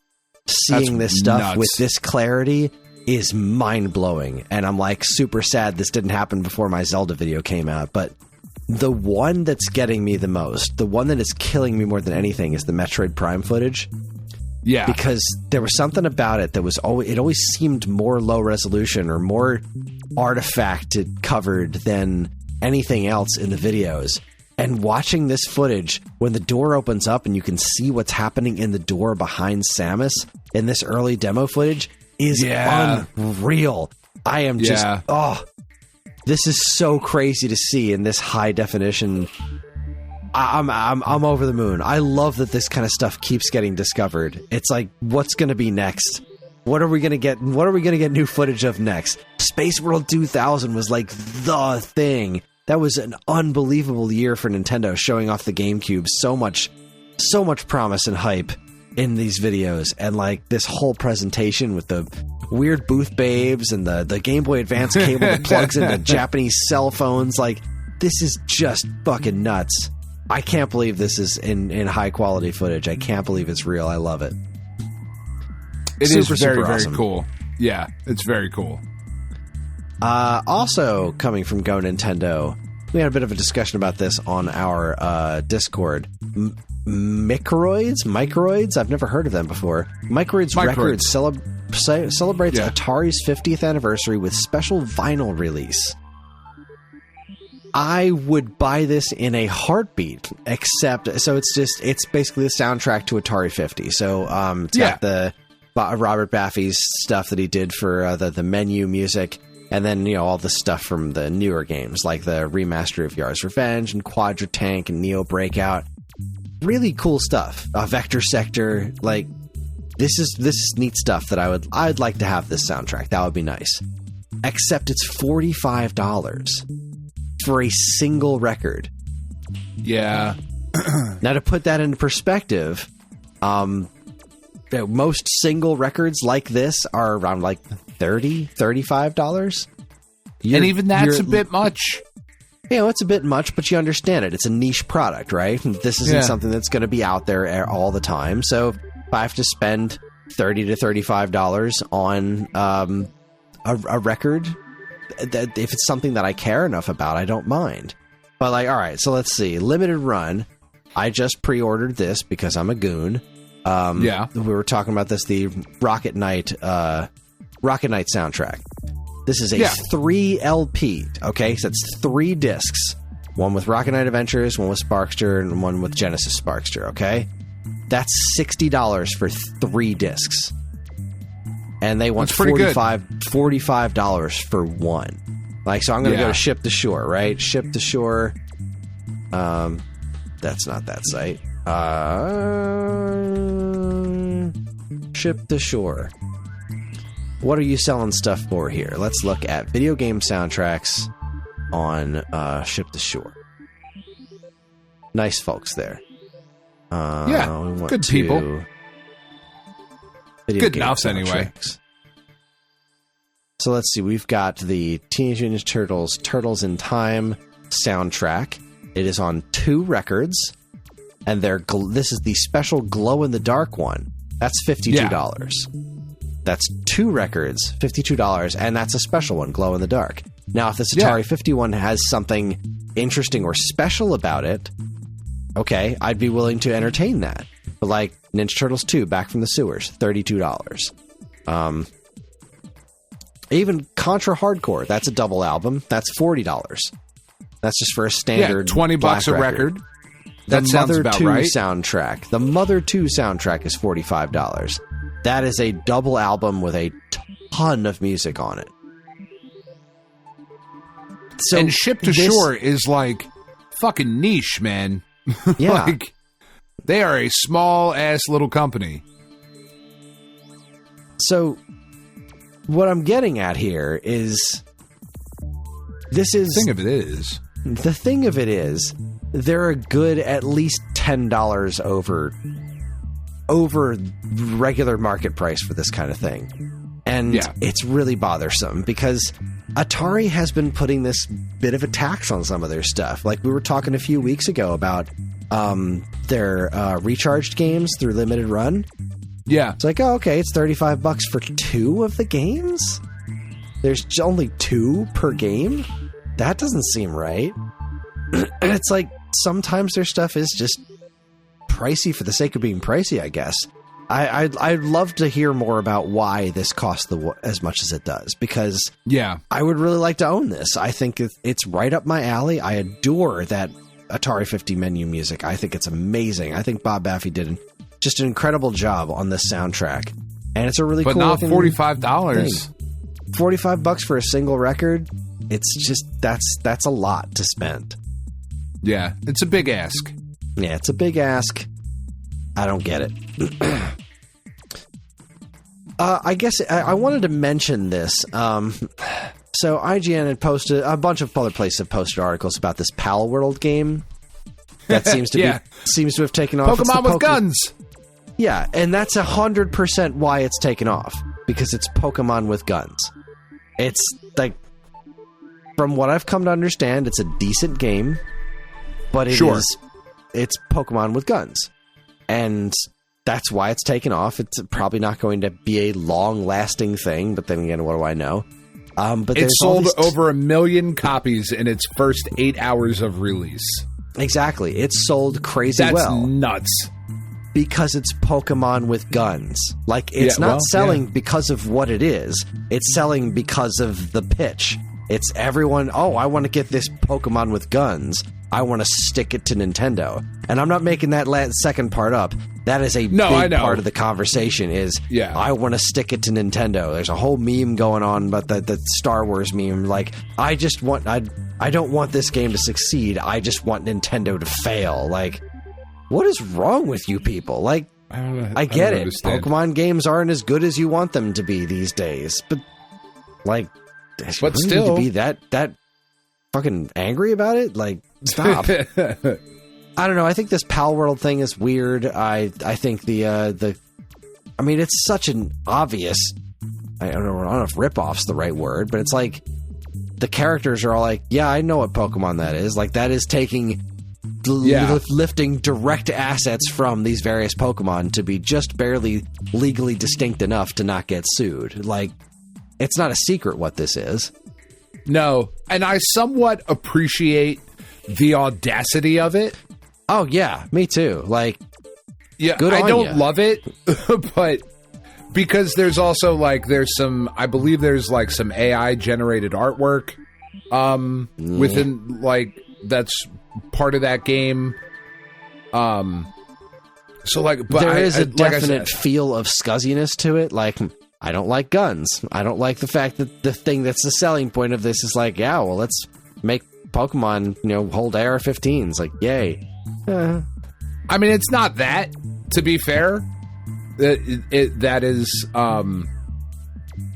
not an accurate characterization of it. But it is Pokemon Pokemon with weapons, I think, is better than just Pokemon with guns. Are some of them projectile-based things? Yes. I am, unless I am sorely mistaken, I do not believe that there's Pikachu with an AR-15. I believe it's more fantastical than that. I don't know. I mean, I'm looking at a screenshot of I'm trying to find it in this video that was attached to the screenshot. But, like, it's that thing that also, looks like keep in mind that it has been modded incredibly heavily since its release. Oh, yeah. There was definitely the mod that had that put Pokemon in it. Yeah. That was that got shut down right quick. Yeah. Like I said, it's got a chain gun. This one's got a shotgun. This one's called holding a rifle. The audacity of it. It's still, it definitely is scuzzy. Yeah, but again, I'm with you. I appreciate the audacity. I don't love the idea of, like, let's have these cutesy characters holding realistic guns. And that does appear to be a part of the game. But to each their own. That's just, I don't like guns. But you know what? Batman doesn't like guns either, and people think he's cool. No, he just murders people by throwing them off of buildings. He doesn't do it with guns. That's right. They're sleeping. They're taking a nap. On happier news, Koji Kondo has been selected as Hall of Fame inductee at the 27th DICE Awards. That's fantastic. That's awesome. About damn time. That guy it's well deserved. Yeah, he's awesome. He wrote some of the most iconic music of the last 100 He's all right. years. I don't know. Yeah, he's all right. He's all right. Doing all right. Yeah. And I guess if I would argue most of the population of the world can hum your theme song that you've written, the Hall of Fame. Like, you're good. Yeah, you deserve to be in the Hall of Fame. You've earned it. The last thing we'll do, because this section's already going on too long, and we're going to be here until 4 a.m. at this rate. Destructoid is reporting Nintendo to end online play services for 3DS and Wii U on April 8th. Yeah, okay. I mean, it was going to happen eventually. It sucks, but this is a part of the world we live in. They're not going to keep online play for Wii U. I get. I feel like there's got to be enough people still playing 3DS stuff to at least keep it going for another year or two. Because I feel like that system was so popular, but like it was not keeping Wii U up and running. I get it. There's still people playing Splatoon, but at the same time, like there's like 25 Wii U's out there at this point. There's got to be such a small amount of people playing Wii U online that okay, I get it. But 3DS had a lot going for it. But then again, I didn't really play much online 3DS games, so maybe yeah, it's a thing. I mean, I don't know. Stinks, yeah, but if you emulate it, you'll be able to play online. So don't worry about it. You'll be fine. There you go. All right, and with that, we're going to take ourselves a quick break. When we come back, we're going to tackle the 10, 20, 30, 40, and by God, we're going to do it as quick as we can because it's getting late. We're going to start recording the show at 6 p.m.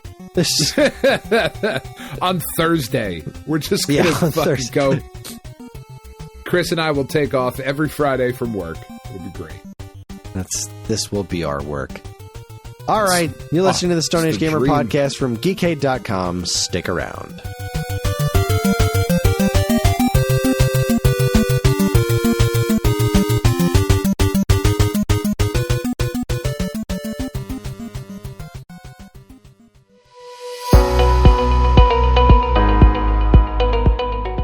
Hi everyone, Kris here. Podcast listening is free, but podcast creation is not. That's why the Geekade Patreon exists. In an effort to help us pay the bills, we've got a Patreon page set up where you can gain access to our monthly podcast topic schedule, get early access to many of our shows, and more. If you'd like to help support Geekade and keep these shows running week after week, head over to the Geekade Patreon page, linked in the show notes of this very podcast.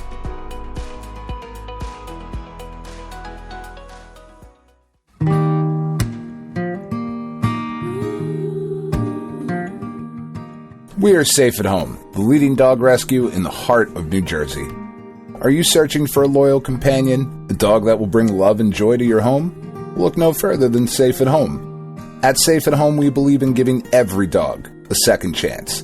We rescue, rehabilitate, and find loving forever homes for dogs in need, right here in the Garden State. Our dogs are ready to make a lasting impact on your life. Each one has a unique story, a wagging tail, and an incredible capacity for love. When you adopt from Safe at Home, you're not just gaining a pet, you're becoming a part of our family. Our dedicated team ensures a seamless adoption process, providing ongoing support and guidance. With New Jersey's beautiful parks, beaches, and trails, you and your new furry friend will have endless opportunities for adventures and cherished memories. Safe at Home relies on the support of compassionate individuals like you. Your donations and volunteer work enable us to continue saving lives and finding forever homes for these amazing dogs. Join us in creating a safer, happier community for dogs in New Jersey. Together we can make a difference and give every dog the chance to feel safe at home. Visit our website or call us now to learn about how you can be a part of the Safe at Home mission. Safe at Home, because every dog deserves to be loved and protected. www.safeathomerescue.org.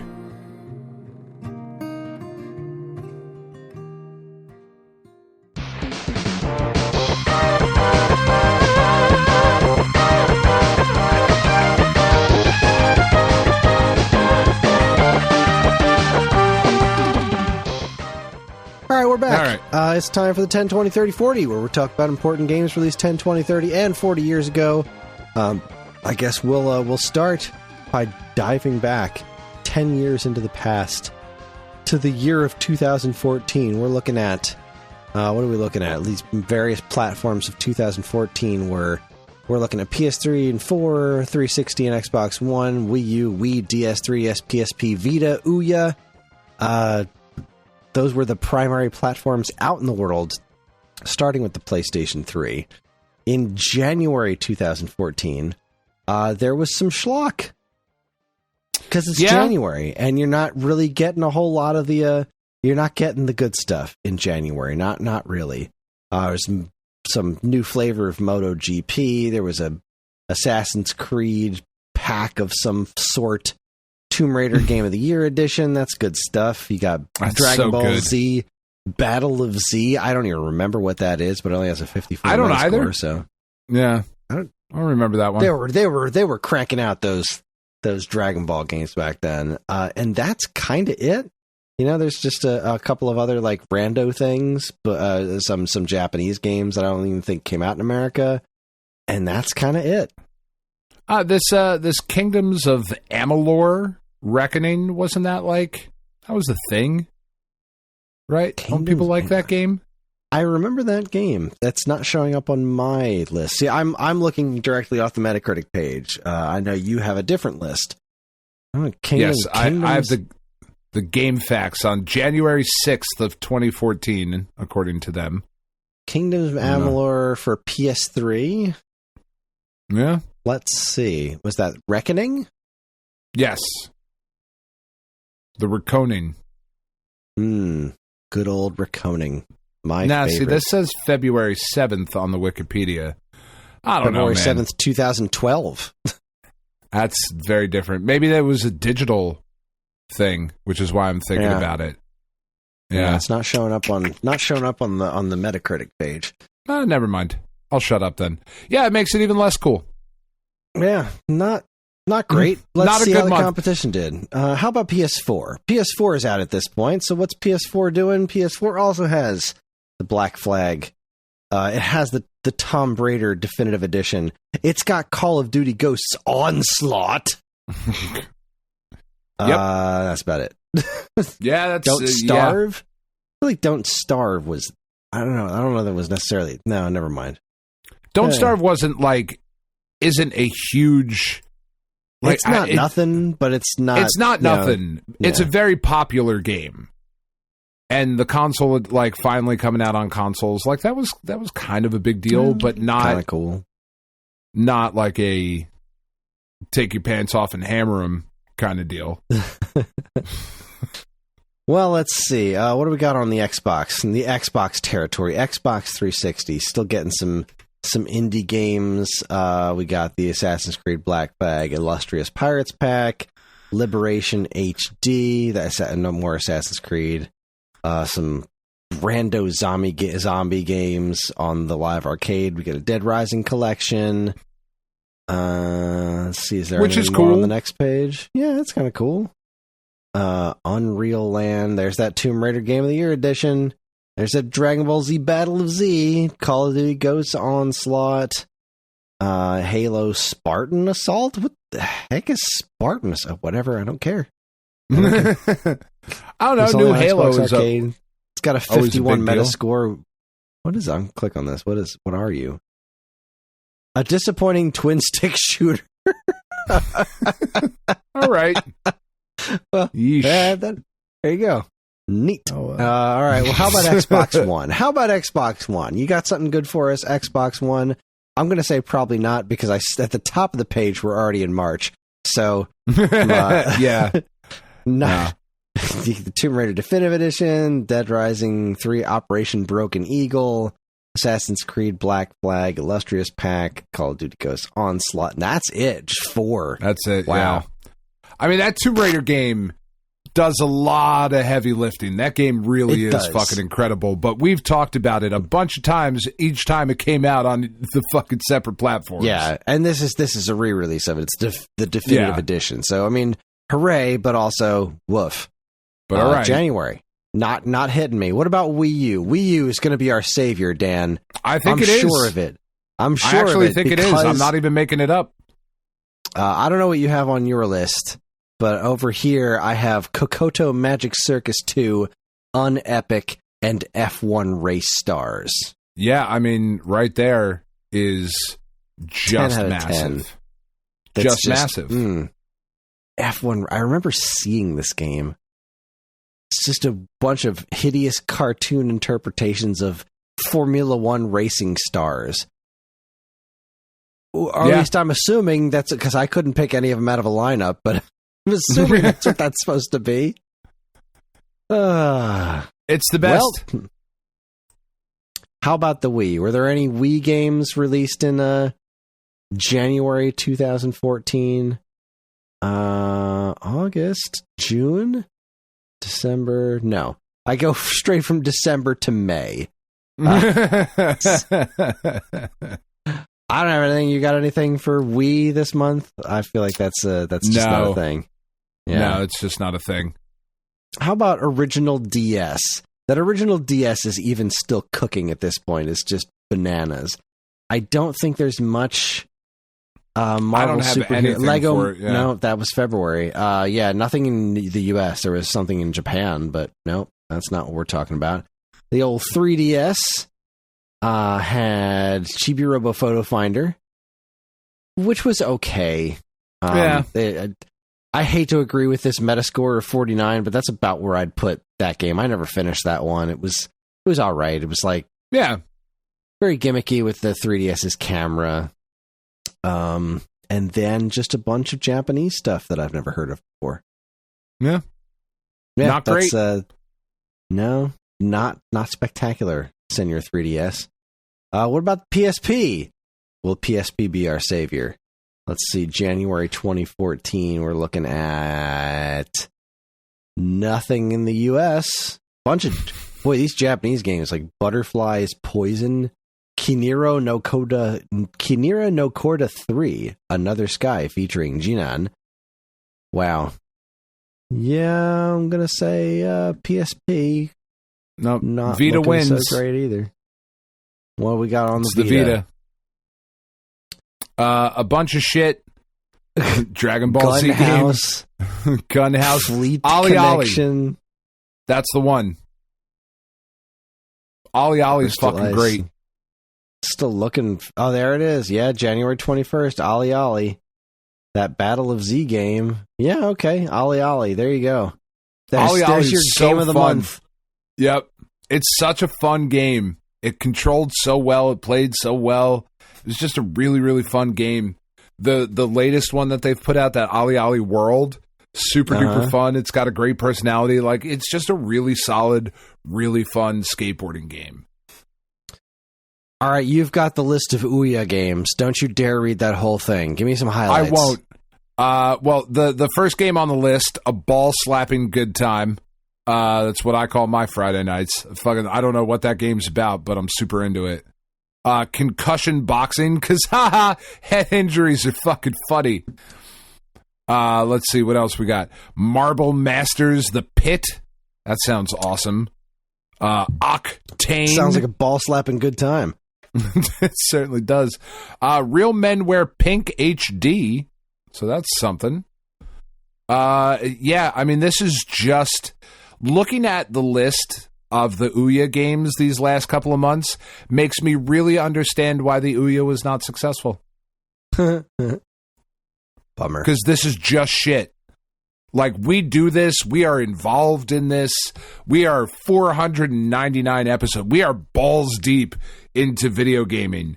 And, man, I have never heard of any of these games. That's not a great sign. Not for so how much. Good they were. Because I've never heard of them, and neither of you. Nope. And between the two of us, boy. Anyway, we're not exactly breaking new ground here, though, saying that the Ouya sucked. Like, not so much. Spoilers. What a shit back. month. What a shit year. Let's see how January 20 years ago. 20 years ago, January 2004. We're talking PS2, Xbox, GameCube, Game Boy Advance, Nokia N-Gage, and theoretically PlayStation 1. I don't think there was anything this month, but I do believe that platform was still technically alive. I don't know. I've got one thing that I'm going to double check here while you're blabbering on. Yeah, about the earliest thing I have, 2004, is February for PS1. So, what do you got? What's your one thing? What's your PS1 thing? Yeah, see, now it says it was... It must have been... I don't fucking know. This must have been some sort of re-release or something. Because GameFAQs had Final Fantasy Anthology as January 1st of 2004. But that game is before that. Yeah, that game is way before that. So, the game came out in 1999. The European edition came out in 2002. I don't know where they would get 2004 from. I don't know. Yeah. Strange. Well, let's move on to PlayStation 2. PlayStation 2, obviously, already the front runner in the market. Let's see how it compares to the competition in January of 2004. We have the utterly miserable Underworld, The Eternal War. NFL Street, which is solid. Such a good game. So fun. Star Trek Shattered Universe, Dot Hack Quarantine Part 4, Fallout Brotherhood of Steel, Chess Challenger, Maximo and the Army of Zin, Baldur's Gate Dark Alliance 2. Wow, okay. Yeah. Hitting it hard. Sonic Heroes, a terrible game. People seem to like it an awful lot. Yeah. I just don't get it. I wanted to like it. It seemed like a neat idea, but I do not enjoy it. Mafia, that would feel like that was a big deal, but I feel like it was just because it was called Mafia and everybody likes that stuff. Yeah. I couldn't tell you a damn thing about the game itself. That's fine. That's it. Yep. Then we're into February. All right, not bad for a January. NFL Street. That's high quality. NFL Street is great. And Baldur's Gate Dark Alliance was so smart. Fun.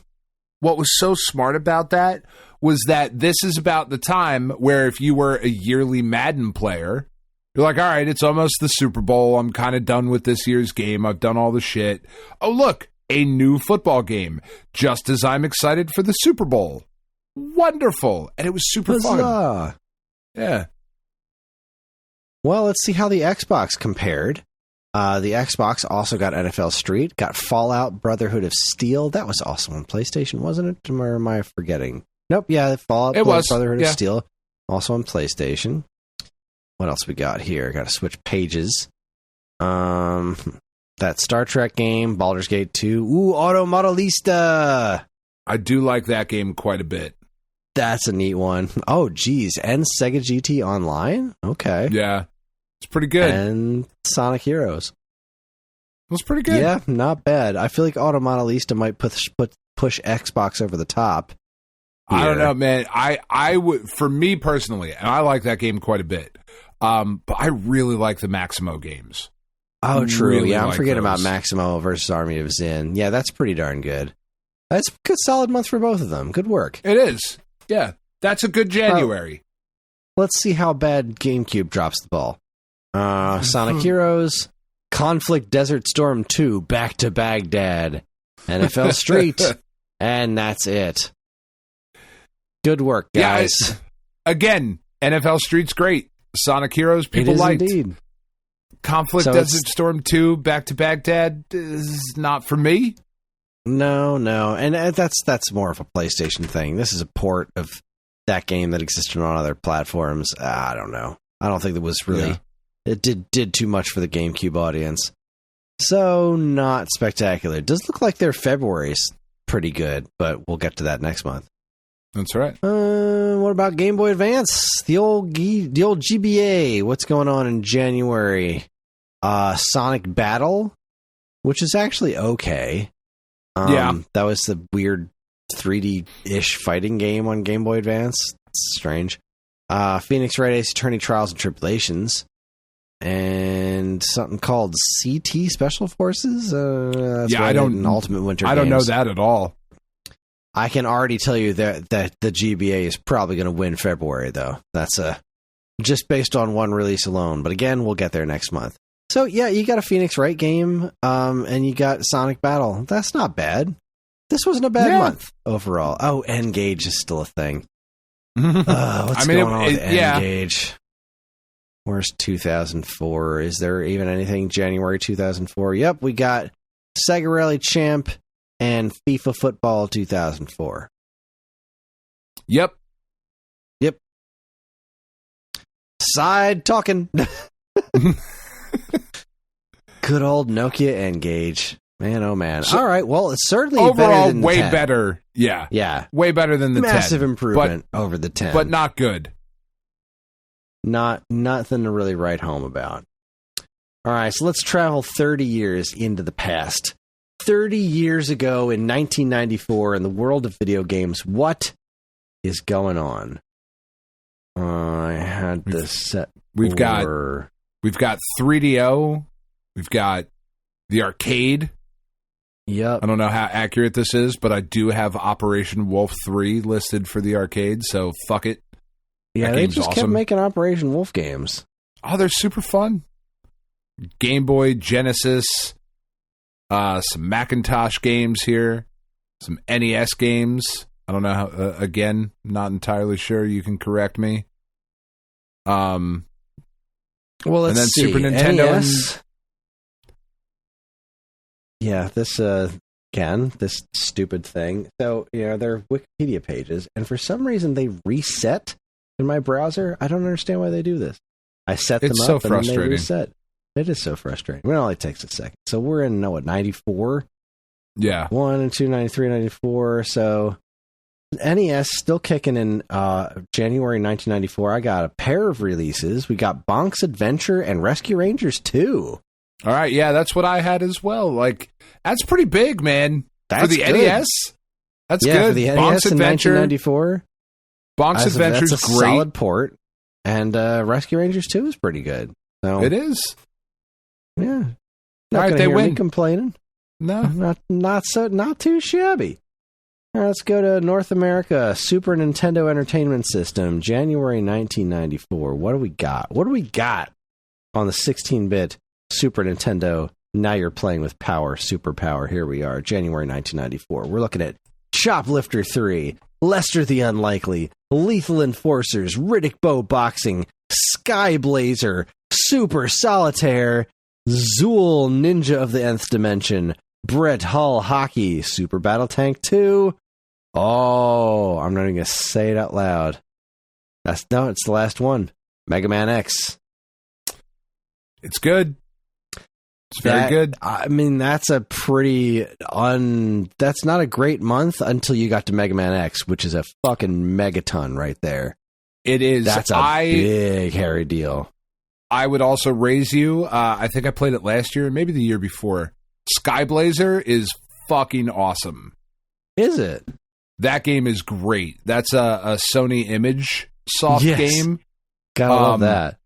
Yeah, it's really fucking good. It's really, really good. Well, that's pretty awesome. Okay, so that's 2 solid releases right there. Yeah, for the Super Nintendo. Let's see how did the competition stack up. January 1994, Sega Genesis, getting through the 93s, and there we are. Okay, Sega Genesis, Dune: Battle for Arrakis. I didn't know there was a Dune game on Genesis. The Incredible Crash Dummies, The Lost Vikings, Nobunaga's Ambition, Pebble Beach Golf Links, The Prince of Persia, Risk, Pugsy, Last Action Hero. Oof. I mean, Prince of Persia is a good game no matter how you slice it. It's a little long in the tooth by January 1994, but still. Yeah. I don't see anything Sky Blazer or Mega Man X worthy on this list. No, for sure not. No, for not sure so not. much. Not a great month for the Genesis. How did the Sega CD hold up? Let's see. January 94. I don't know. Was there any Sega CD this month? Do you have any Sega CD? I had one. I don't know what it's AX101. I don't know what the hell that is. I didn't bother to look it up. I have Microcosm and Powermonger. That's all I have for Sega CD this month.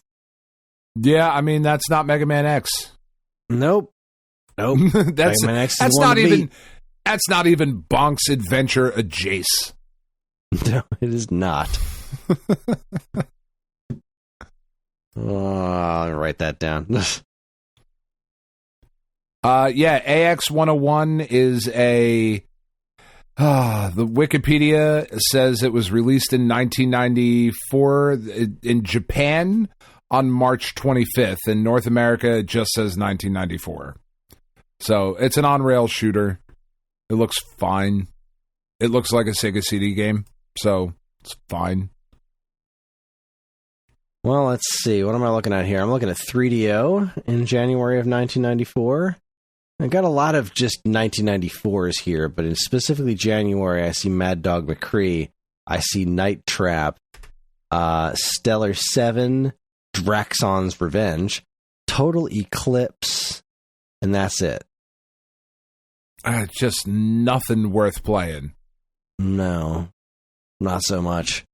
Fatty Bear's Fun Pack. Shut up. Stop it. Stop it. What's wrong with you? Lots, apparently. Let's see. Neo Geo AES. This is another one that's kind of hard to really nail down because I think a lot of these dates are Japanese. But I see... I don't see anything until February, actually. I have nothing for Neo Geo.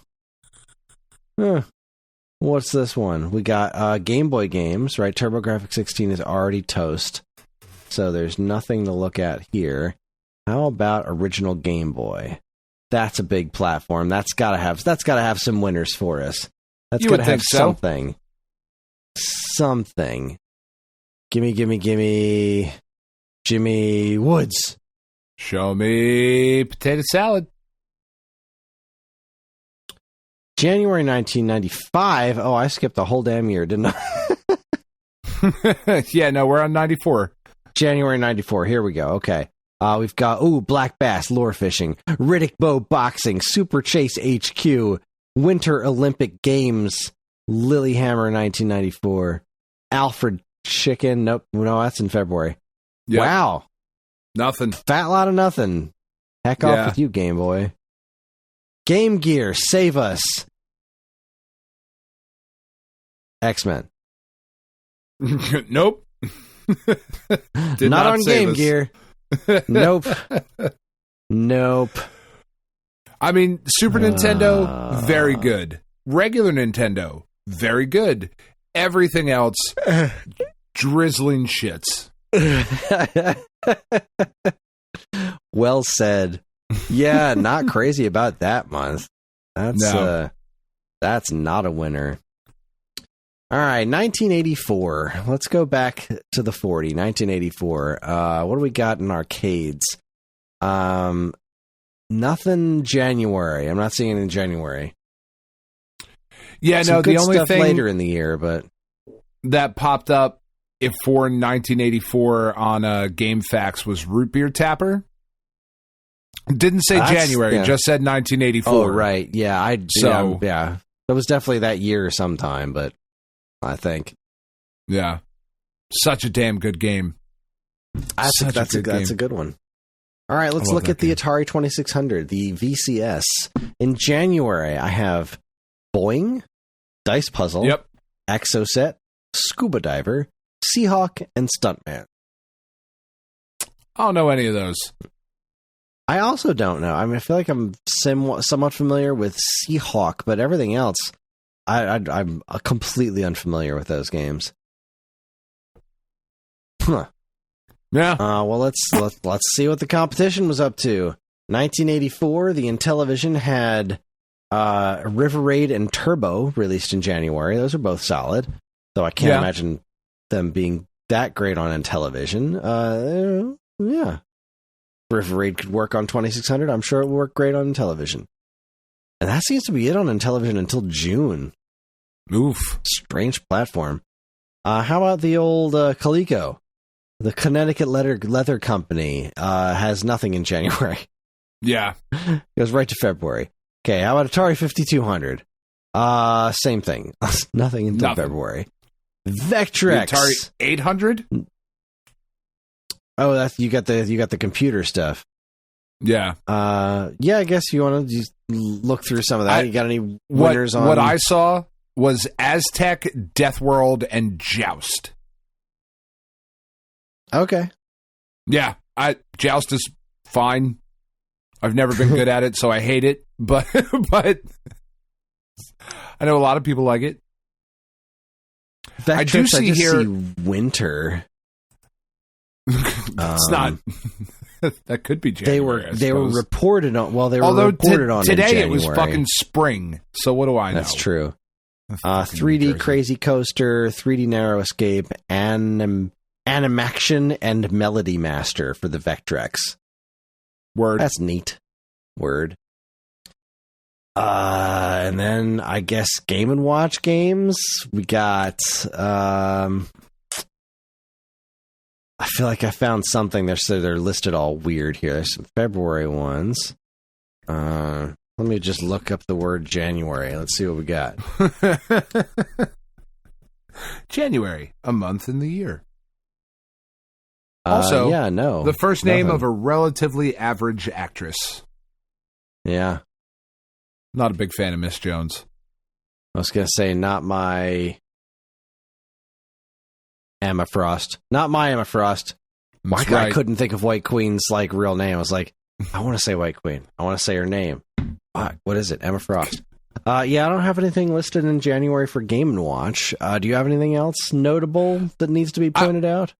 I mean, the one massive thing that happened in January of 1984 is not necessarily video game related, but the Macintosh came out.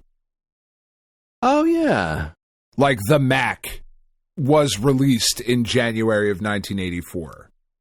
That it was. So, that's just kind of a massive thing that happened. That's a big part of electronics, consumer electronics history right there. Yeah. Just,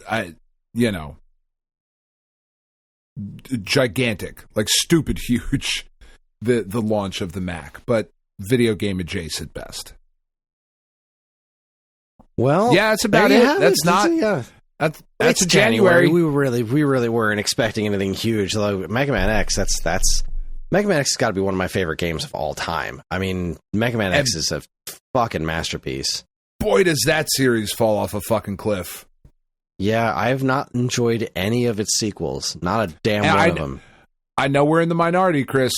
You and I both are just. That is a series that's oh my god, this is so fucking good. The first one, you played Mega Man X, damn near perfect, brilliant, and then damn near perfect. The rest of them, you're like, yeah, well, all right, that was okay. You made these. These are games that exist. I'm gonna still buy them because fuck it. X3 was neat. X4 was neat. I didn't care for too much at all. I didn't really play anything past that. Just yeah, kind of a bummer. Right. Yeah. Well, we weren't expecting a lot more than that. So no. we knew what we were getting into. We knew what we were signing up for. But with that done, with that pronounced, said, flatlined, tired, that's our show. That was 499. Join us next time for our 500th episode of the Stone Age Gamer Extravaganza. Podcast. It will be an extravaganza. Dan and I will be joined by returning co-hosts Dean the Vestlord DeFalco and Mike Castlevania Sheridan, as well as our intrepid editor Evan. There will be 5 of us. We're going to be giving our top 5 games for 5 different platforms. What's more, we're also going to be giving away 5 $100 Stone Age Gamer gift cards.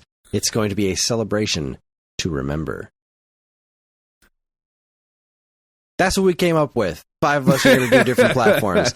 This is a bunch of 5 things. It's going to be fun. Mike's been pulling his hair out trying to figure out what his top 5 NES games are. Each one of us is going to handle a different platform. So, Mike's doing NES. You're doing PlayStation 1? Yep. I'm doing Super Nintendo. Dean is doing Game Boy. And Evan is doing arcade games. So, there you go. That's huge. That's such a massive undertaking. Yeah, so I don't hard. know what he's thinking, but he's a weird guy. Evan's nuts. We love him. I can't wait to have him on the show. It's going to be fun. And we did talk about this. We didn't officially set anything in stone, but fuck it. I figure we'll put it out now. And if not, if you hate this idea, Eden, whoever that is, Evan. He can edit it out. He can edit it out. He can even it out, even. Fucking Jesus Christ, I'm tired. Listeners, you beautiful, sexy fucks, each and every single one of you. Kris just ran down the list of systems that we are going to do. If you would like to be included in the 500th episode spectacular, claim your system in the Discord chat and make your list. First come, first serve.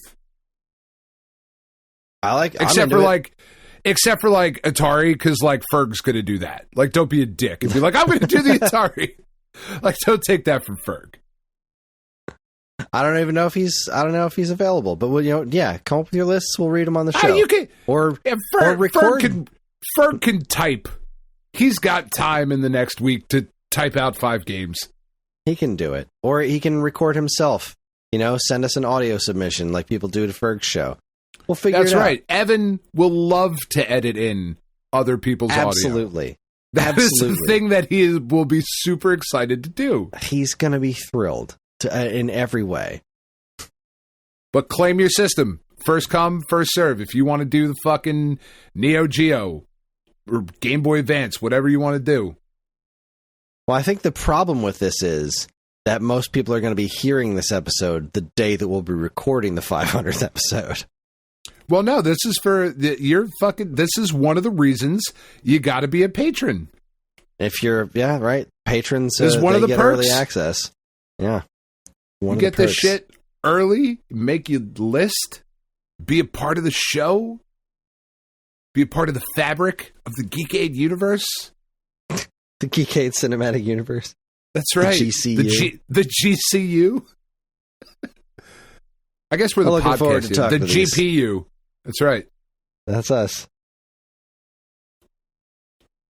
Geekade processing unit. This will be a good time. I think it's a great idea. I love this idea. I'm happy to be a part of it. I like talking to Mike and getting to say Castlevania. I like when Dean comes on and says vaguely racist shit. It's super fun. I'm excited about it. And with that, that's going to wrap it up for us. We're on most social media platforms, and if you want to get in touch with us, we aren't very difficult to find. All it takes is a quick look at our show notes. You'll see links to our social media accounts as well as all manner of other fun stuff, like a link to our namesake, StoneAgeGamer.com, and more useful links than you can shake a joystick at. If you'd like to get early access to this show's episodes, as well as a bevy of other shows on the Geekade Podcast Network, check out our Patreon, also linked to in the show notes. It helps keep this show running week after week, and all our patrons are loved and appreciated. This show's theme song, Squared Roots, was written by Banjo Guy Ollie. You can learn all about his wonderful music and more by following the link to his YouTube channel, also in the show notes. And finally, as always, we'd like to thank our intrepid editor, Evan, for making the show listenable for all you folks. I would like to thank all you folks for listening in the first place. That is it, everybody. On behalf of Dan and myself, keep playing games.